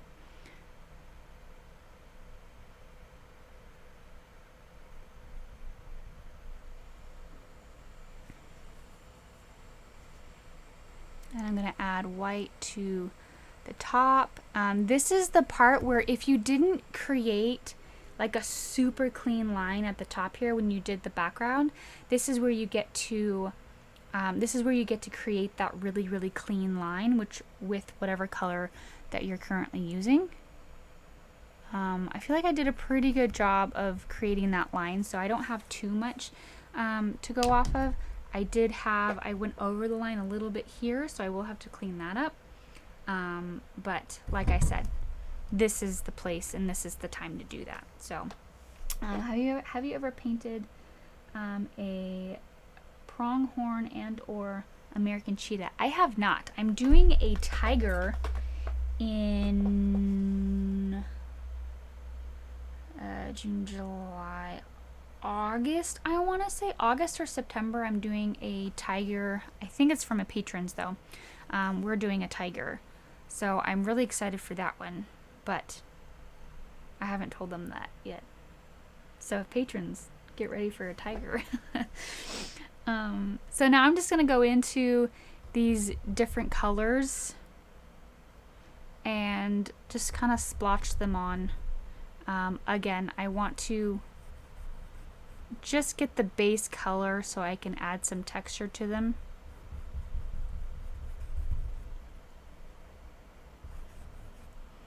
Yeah, I haven't, it's not in there yet. I'm doing it within the next few months I'm doing it. So if you are a patron, you'll see like updates about it. If you're not a patron, oops, I just did it again. Guys, I'm awful. This happened twice. Oh my goodness. Ugh. Why am I stepping on it?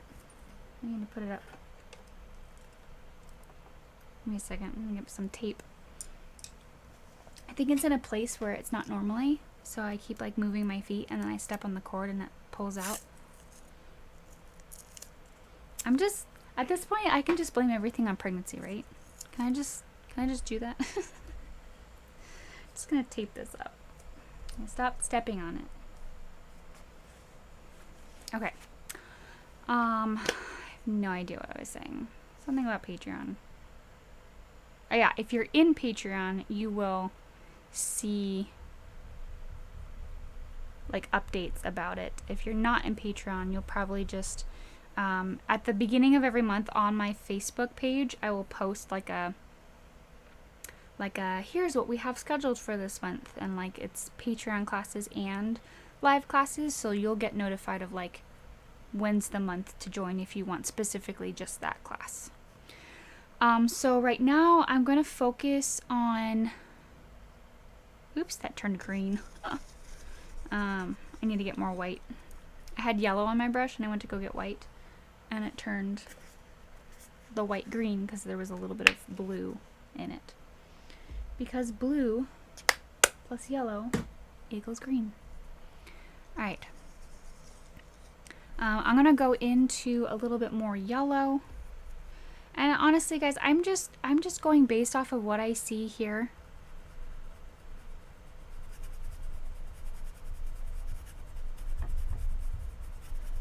And I'm going to go over like these lines. And I'm going to come back and put them in because I want like the shell isn't specific towards like each individual like platform. It's like all one thing. So I want to treat it like that when I'm painting it. Almost like it's got like a white spot here and then like another white spot here. This is one of the reasons why I kind of wanted to use a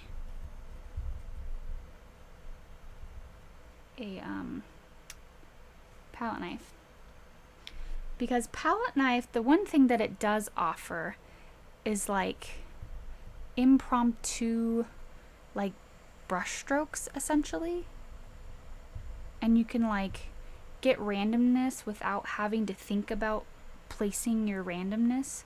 Does that make sense? So here I'm trying to place it randomly, but I have to think about not placing it uniform and not like, does that make sense? Versus like if I were to do this, here I'll show you. If I were to do this with a palette knife,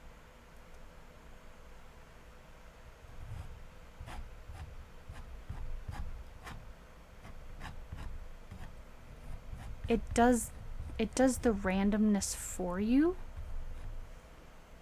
You see that? I don't know if you can see that. I'm going with some white.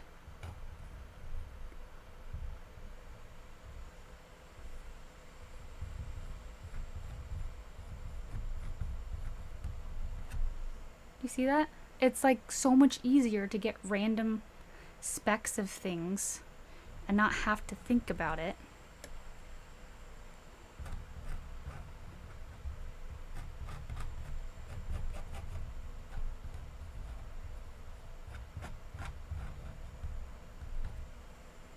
So there's that.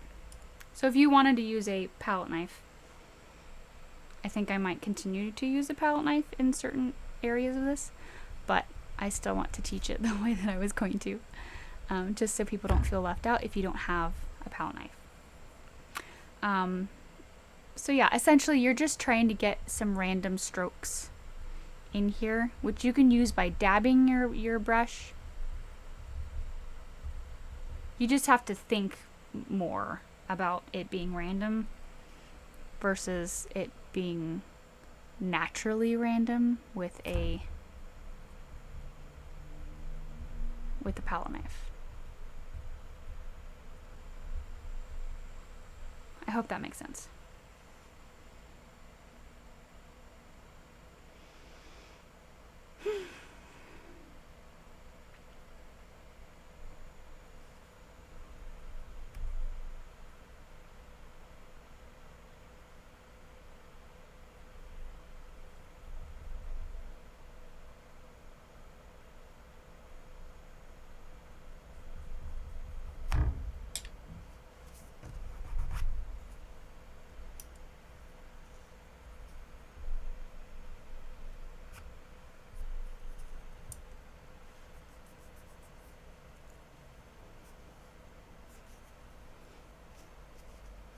Well, this is fun.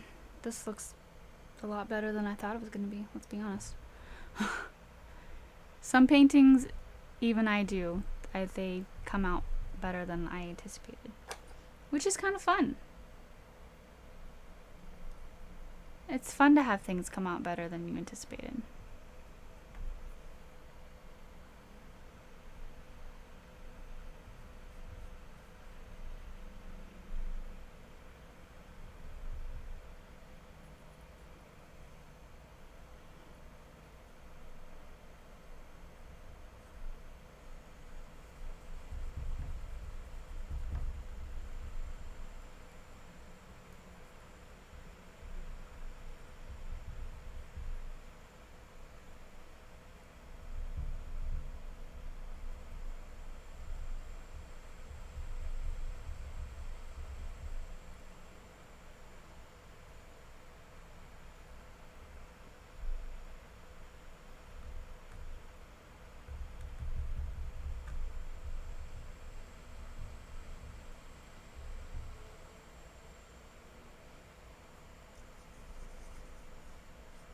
Let me know if anyone is having any troubles with this section and how I can help.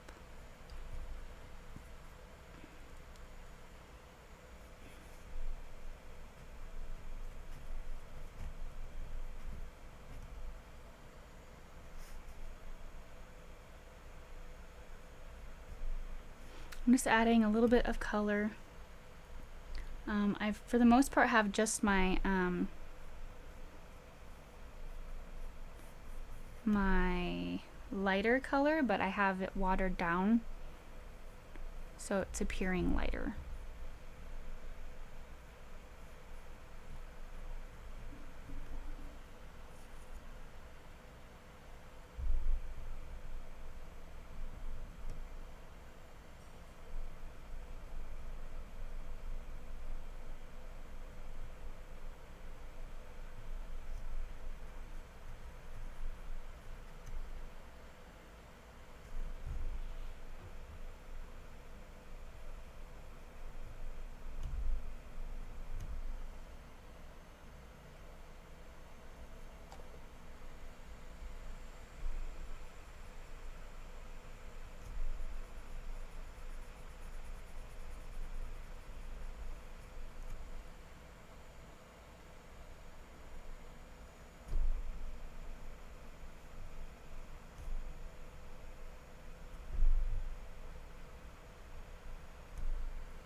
started painting thinking it will be so cool, and halfway through I think this is a mess. What was I thinking? You just have to push through and it comes out great. Yep, something kind of a little catchphrase that I have, and I know a lot of other artists also say it, is that you have to trust the process. You have to trust the process. And it's because like most paintings have an ugly phase, and for this one I feel like the ugly phase, I feel like we're at the tail end of it. Like I can see the silver lining, but like before you started putting all this, it's like you have like all of this like kind of ugly colors. There's like blues and browns mixing with each other, and it's like, what am I doing, you know?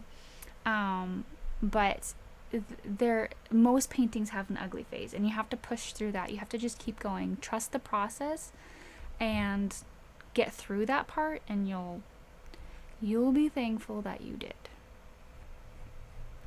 And if not, if you get to the end and it's still not something that brings you joy or makes you happy, then paint over it, throw it away, gift it to somebody that actually likes it. Like, you know, you don't have to put it on your wall and grimace every time you like look at it. You know, you don't have to do that.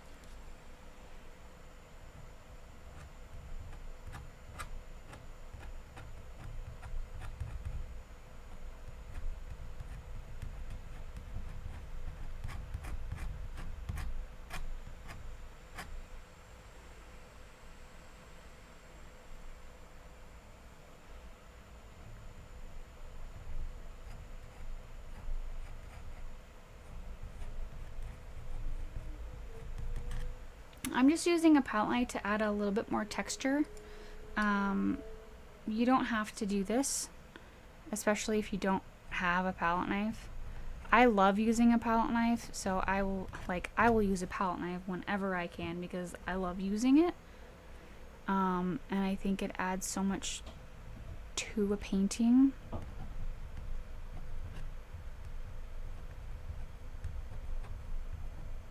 But by no means do you need to copy exactly what I'm doing. It's just fact.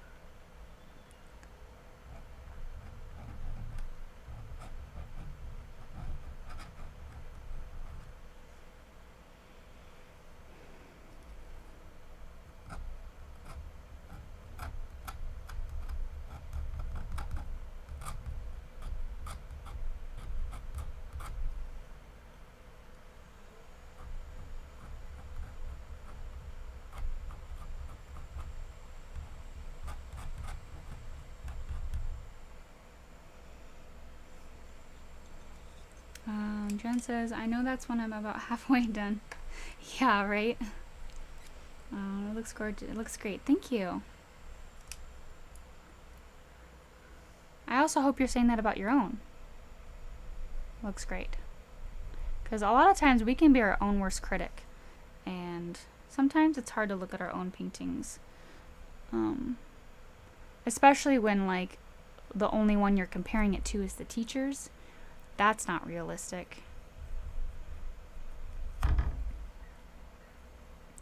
Sometimes that's hard. But like, we're all on our own journey. Like, if you would have looked at my paintings like a year and a half ago, they were very different. They were very, very different. Mostly because I was painting from other people's work, which I'm really glad that I'm not doing that anymore. Because one, I think it's wrong. But two, I wasn't able to be creative because I always had to copy exactly what somebody else did, and it didn't allow me to create in the way that I didn't know I liked. If that makes sense, because I'd never done it before.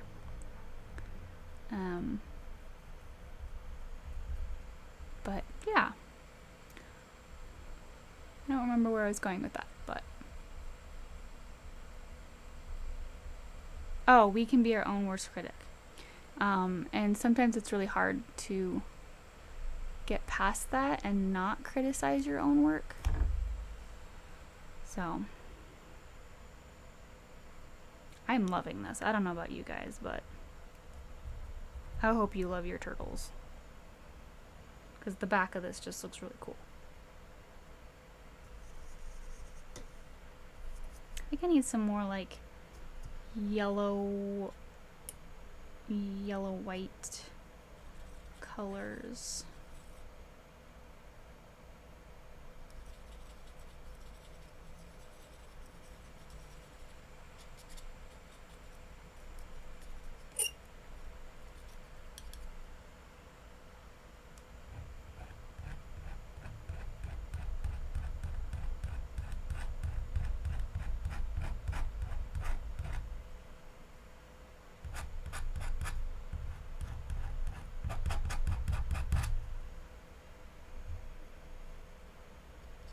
Yes, that is a very, very good point.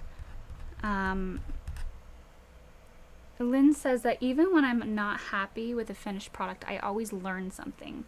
And that's like, that really is a key factor that a lot of artists and a lot of aspiring artists don't understand, that like even if you don't like the product, like you are constantly learning through every painting that you do. So even if you don't like that one painting that you did, just know that you learned something, that you learned, even if you can't like pick something out that you learned. Sorry, there's a bug. There's like one bug that keeps like coming back. Really likes my face. But yeah, and you learn something every single time you paint. So this bug is driving me nuts.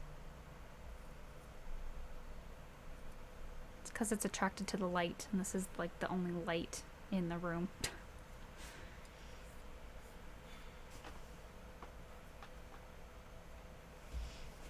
Okay, so I'm gonna go ahead and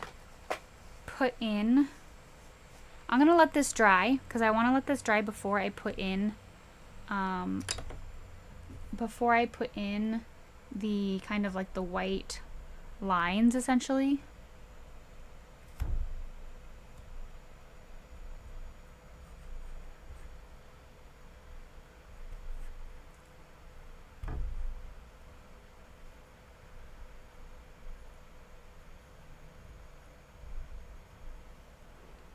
So I'm gonna go ahead and do all of the like brown spots. Now I'm gonna do these first because it'll give me enough practice so that by the time I get to the face, which is kind of the focal point of this, I will be better. So that's one thing to note, that when you're doing something as repetitive as this, try to start on a place that's like not as, the focal point, so that by the time you get there, you'll be a little bit better in whatever it is that you're doing. So there's a couple different ways you can do this. You can do it with the palette knife, or you can use your brush. I'm going to be using my filbert brush, and I need to get my brown out. And since I am done with my shell, I'm going to do two piles of my raw umber. I'm going to have a darker, oops, this is black. So this is the great thing about having bottles, acrylics in bottles, is I'm literally going to scoop this up and put it back in. If I was using the other ones, the ones that come in the tube, I can't do that. Alright, let's start over. My raw umber. And if you don't have a lot of this like lighter brown left, you could get out like a burnt umber, or even a burnt sienna instead. Because we're going to create two different browns, like two different shades of brown. So we have this color. I think I'm okay with that color, but I do want to lighten up one of these.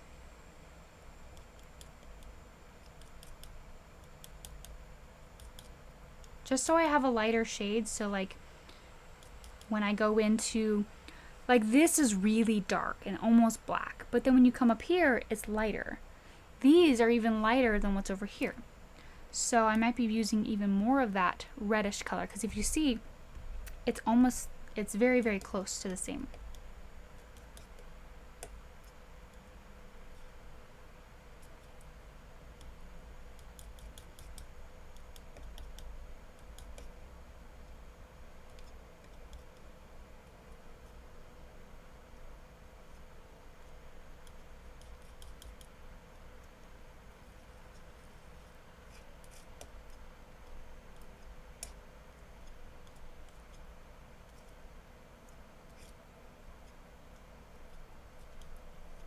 Okay, so now I have this. I'm going to put just the tiniest bit of black in it,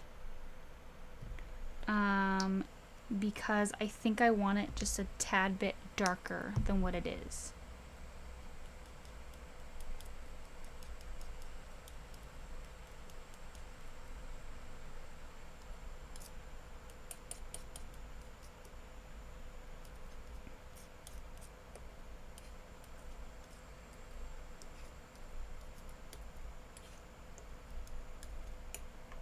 Okay, so there I have that.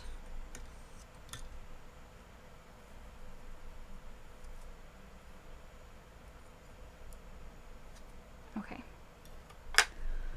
so I have the few different colors. I'm gonna go ahead and paint his eye black, because I feel like sometimes as soon as you get in the eye, then it's like it all comes together.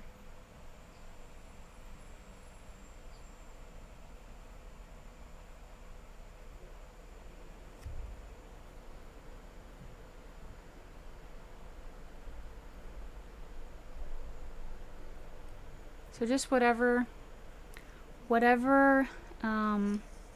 brush you feel comfortable with putting that eye in. I did a larger round brush, but I'm going to go back in with a smaller brush.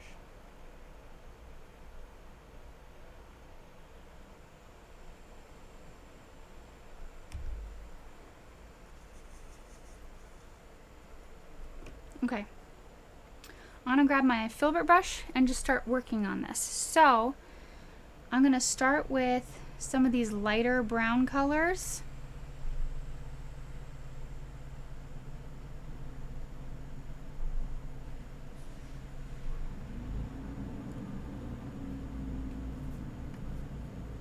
And let me just come around the corner. You can do this a couple different ways. You can splotch it. Like you can like splotch it so there's like a, you know, and then you can shape it if you want to.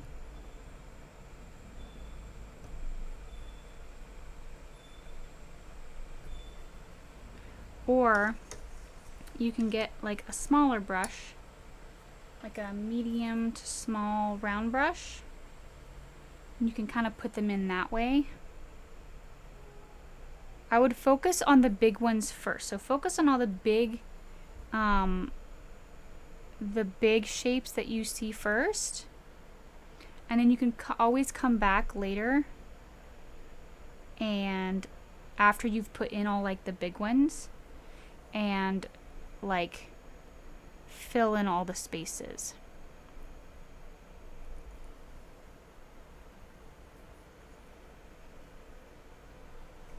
Oh my gosh, there's a bee in here. What?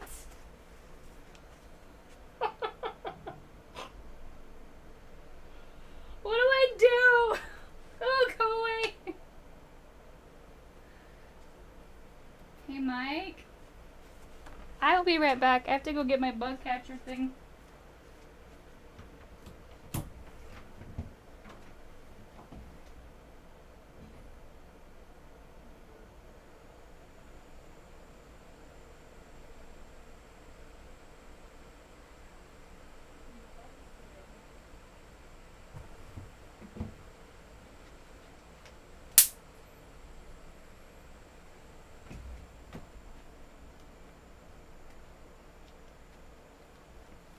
In case you were wondering, I caught it.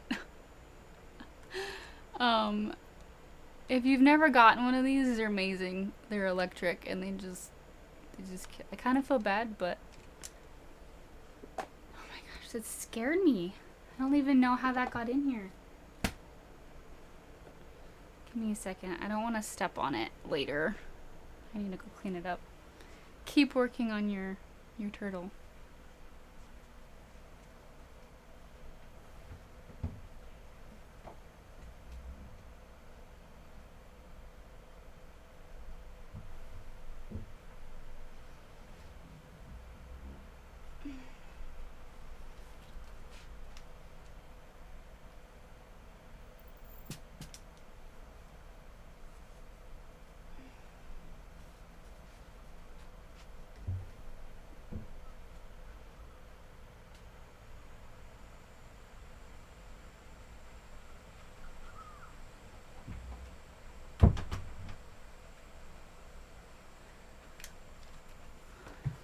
Jeez.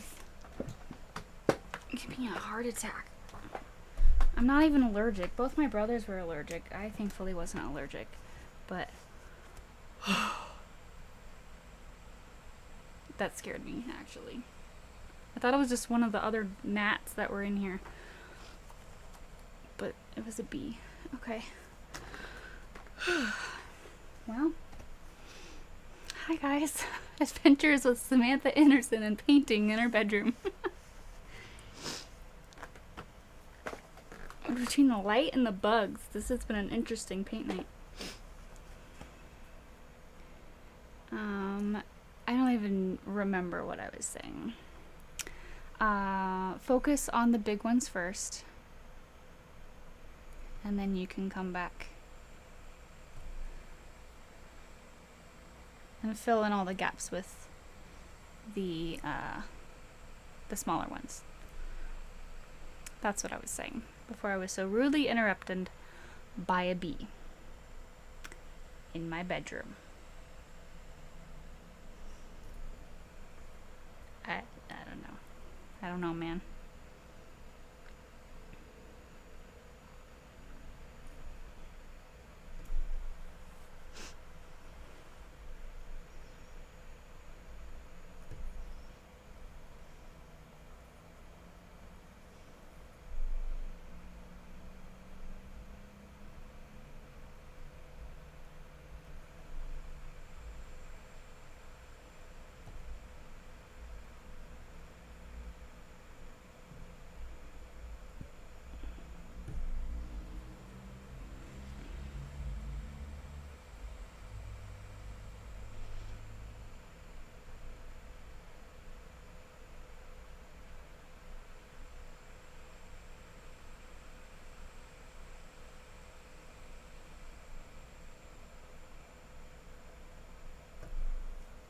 You notice that the ones on the top are a little bit lighter.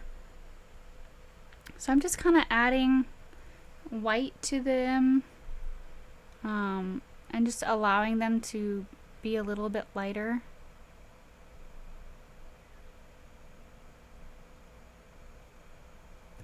And at this point, I'm not even looking at the reference other than for colors, because to try to match every single little like scale thing, I don't even know what they're not like scales, or it's like his skin, but if I were to try to match perfectly every little thing that I see, that would take forever, which you could totally do if that's what you wanted to do, but not on a 2-hour paint night. Because we technically have 10 more minutes and then it's over, but and this should be a fairly quick process, but there's that gnat. I should get my bug zapper back.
And for here, I'm just adding a very dark color for the undercoat, because there's like a dark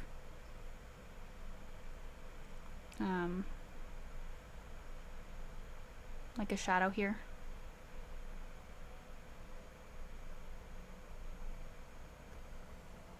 So I just added that dark right there.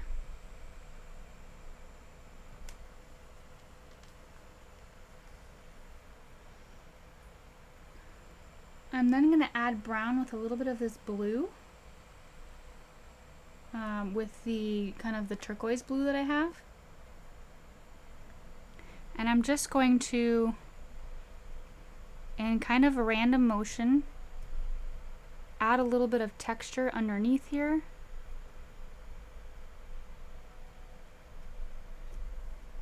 And I'm going to add a little bit more of that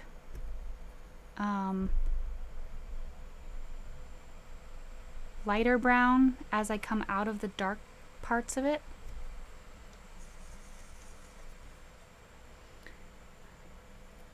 And then if I wanted to, I could go back in with a very, very light wash, which is just, it's really, really watered down. So it's almost like using watercolor. And just add a little bit of this brownish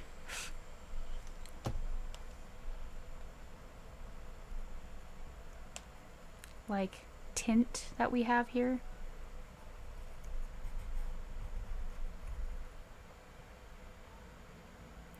Scoots. Is that how you say that?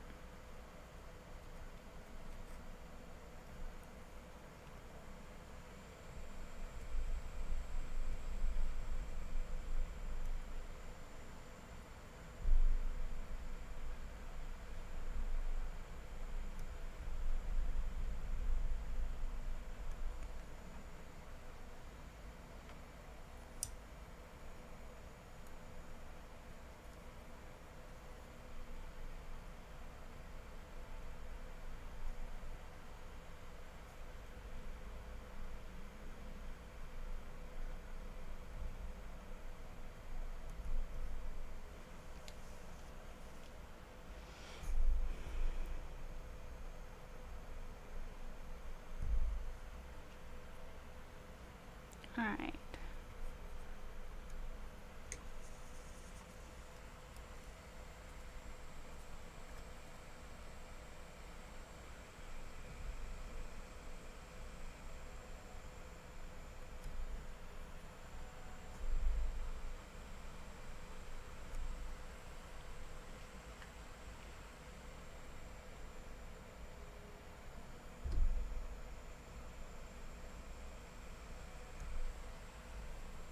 I just added a little bit of a green shadow right there. I'm gonna add a little bit of, like, there's this pattern right here. So I'm gonna add a little bit of that.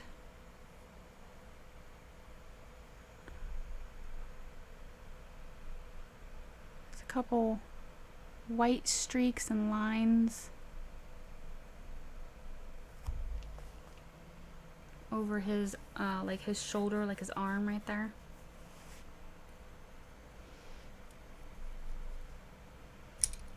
And I'm actually going to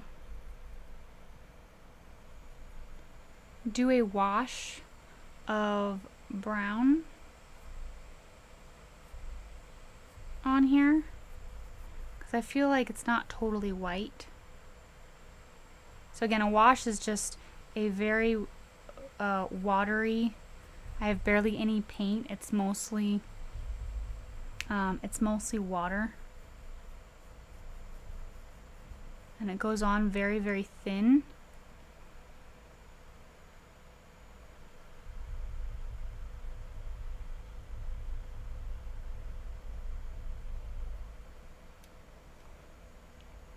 All right. I like that better. So while that dries a little bit, I'm going to go over here on his left fin and a little bit more watered down.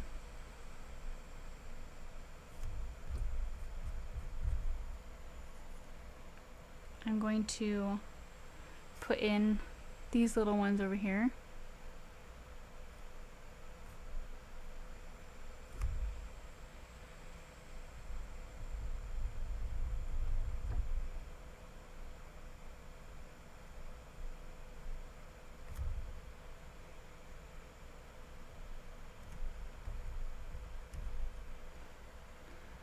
And then add it really anywhere else where I see there's like dark spots. And yes, I'm using my finger to add some of that texture.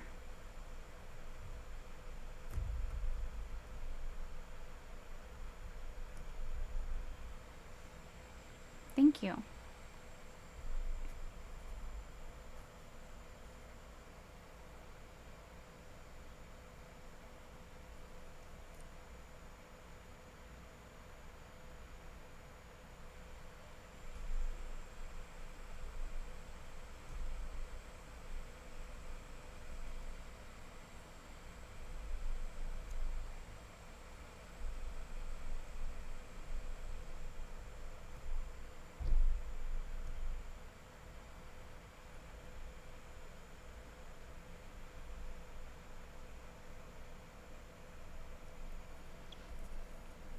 And I'm just gonna do the same thing that I did over here, except I'm really gonna start with that darker base.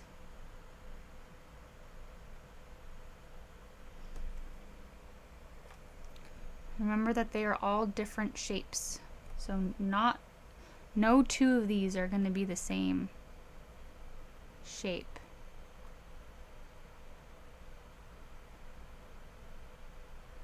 And I am going to try to leave a little bit of a line on the edge there. But if you get too close, you can always come back and fix that line. Remember to get in all those big ones first, and then you can always come back.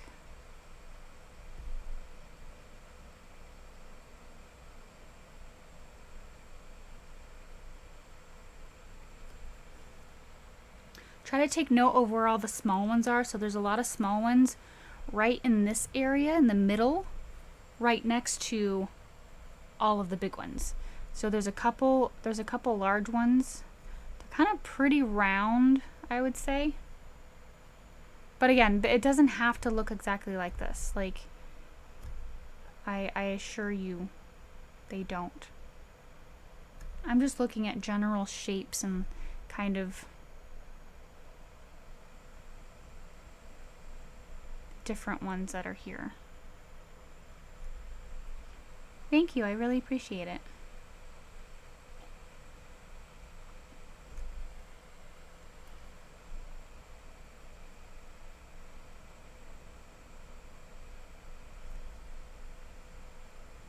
And again, this is kind of for those who are not confident in their line work. If you wanted to, it could have probably been easier, if you like line work, to paint it all like that dark brown and then just to go in with a liner brush. But for those of you who aren't good with lines, this is definitely an easy alternative for that.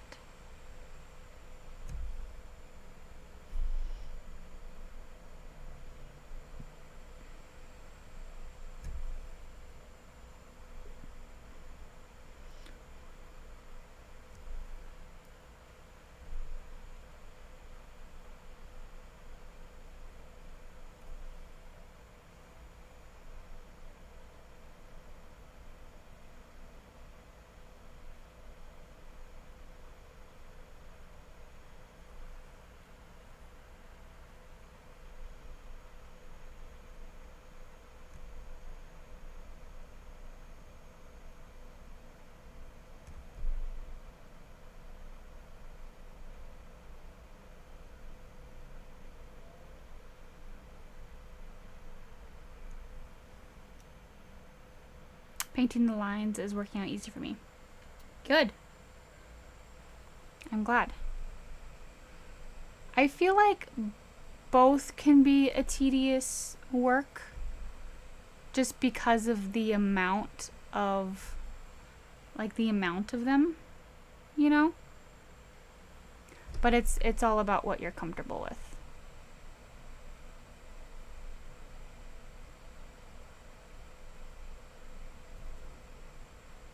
So here I'm working on doing all the little ones that I see.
I feel like either way, looking at the picture as a whole, it's going to come out looking good, so.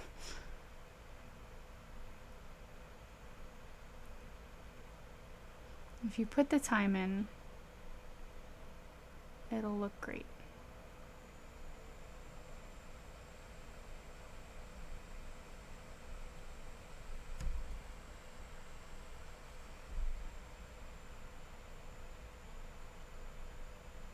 And as long as each one looks different and you're not trying to make them, you know, uniform, you're not trying to make them all look the same, it's gonna look fine. Okay, so this one kind of has a little bit of a yellow spot to it, almost.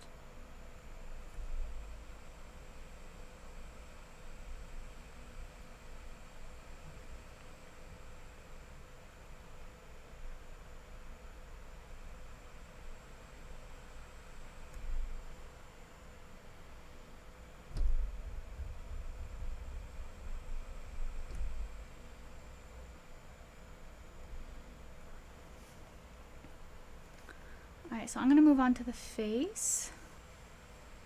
And I'm going to focus on the big ones first that kind of shape the face.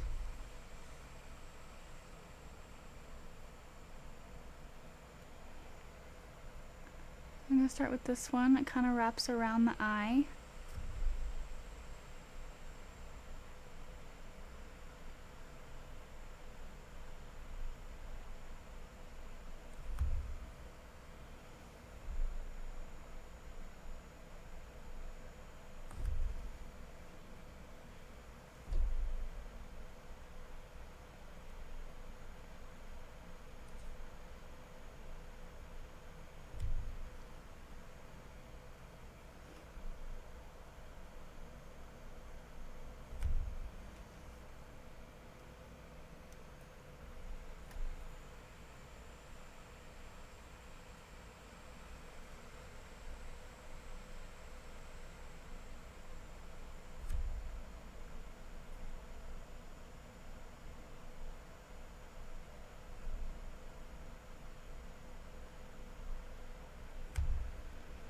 And then I'm going to darken around the eye a little bit, kind of his eye socket.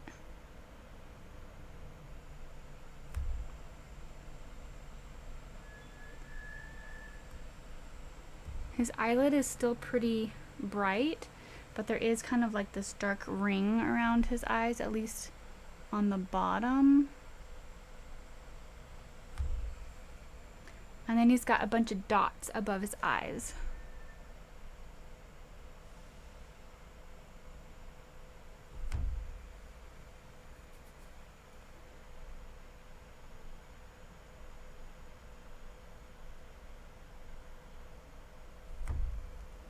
like that. And then you'll just kind of fill in the rest.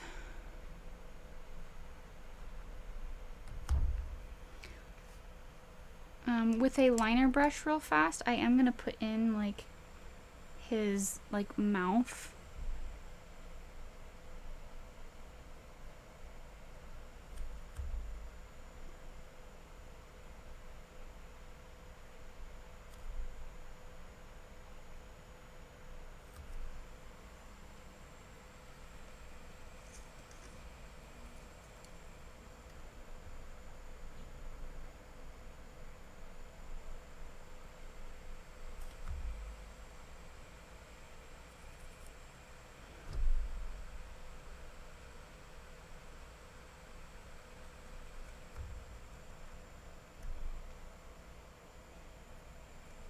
I made him smiling a little bit more than the picture.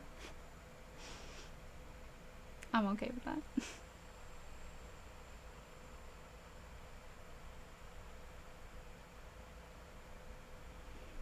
I'm gonna add just a little bit of this brown here.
And these go all the way to the back of his head.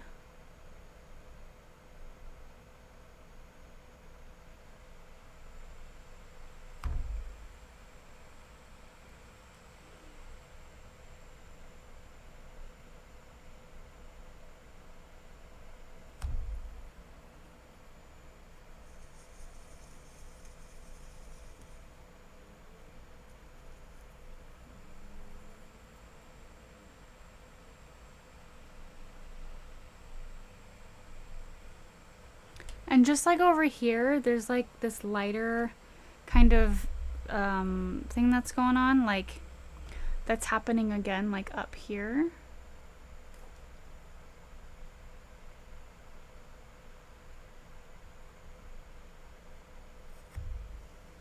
So I'm just gonna add like that lighter color, almost like the white.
I'm just gonna go back in and add any finishing details. We still have the lines on the thing to, on the shell to finish if you haven't already done that.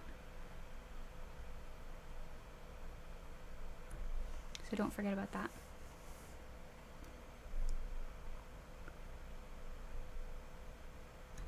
So I'm gonna go ahead and do that now, right after I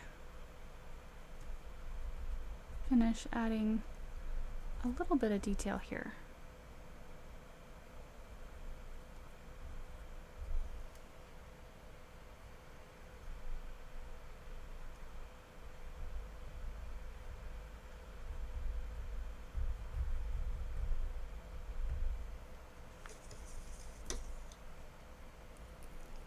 Okay, so I'm going to take my liner brush and just with pure white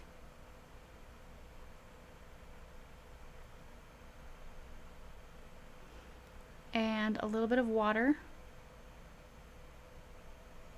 You want a very smooth consistency so that it goes on very, very nicely.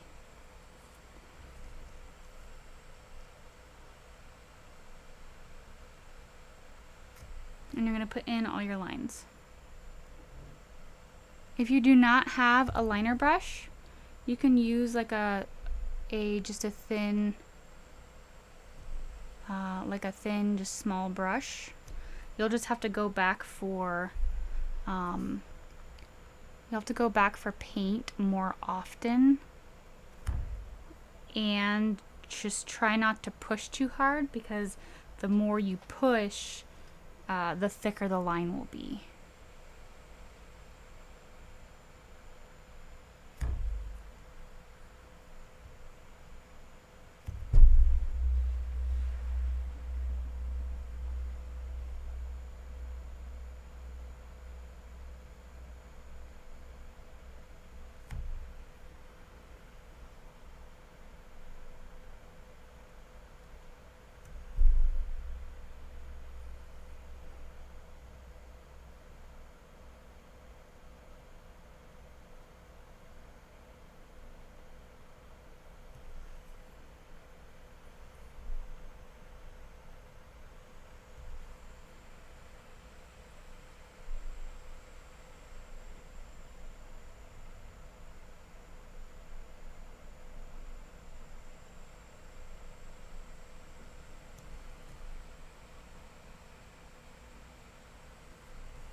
says, I love this. I had the opportunity to photograph a loggerhead turtle while snorkeling in Costa Maya. Is it Costa Mesa or Costa Maya? I want to paint some enlarged canvas of an ocean scene that I have. Yeah, you should do it. You should do it.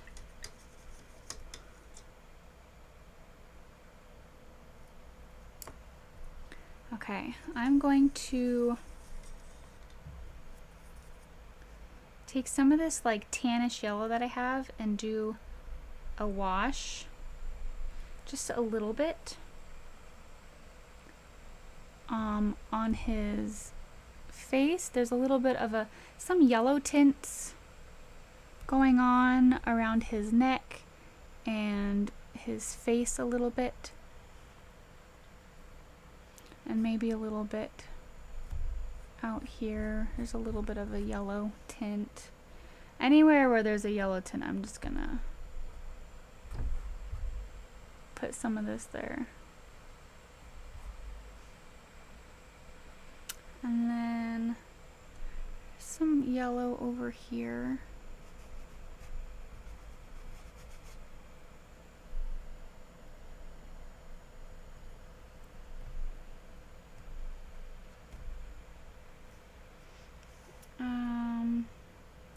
I tried to Venmo you, but I need 4 digits. 3220. That's what,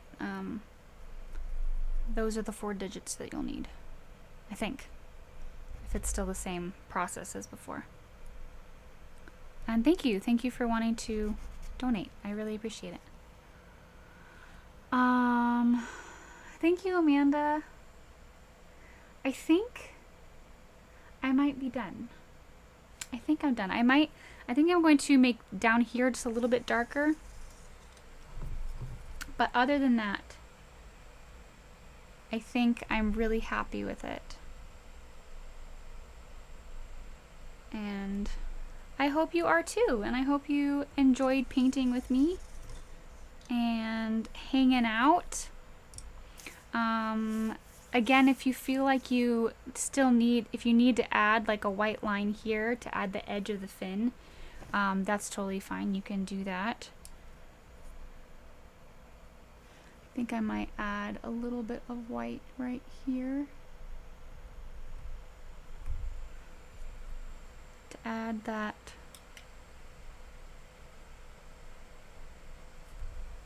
kind of top there.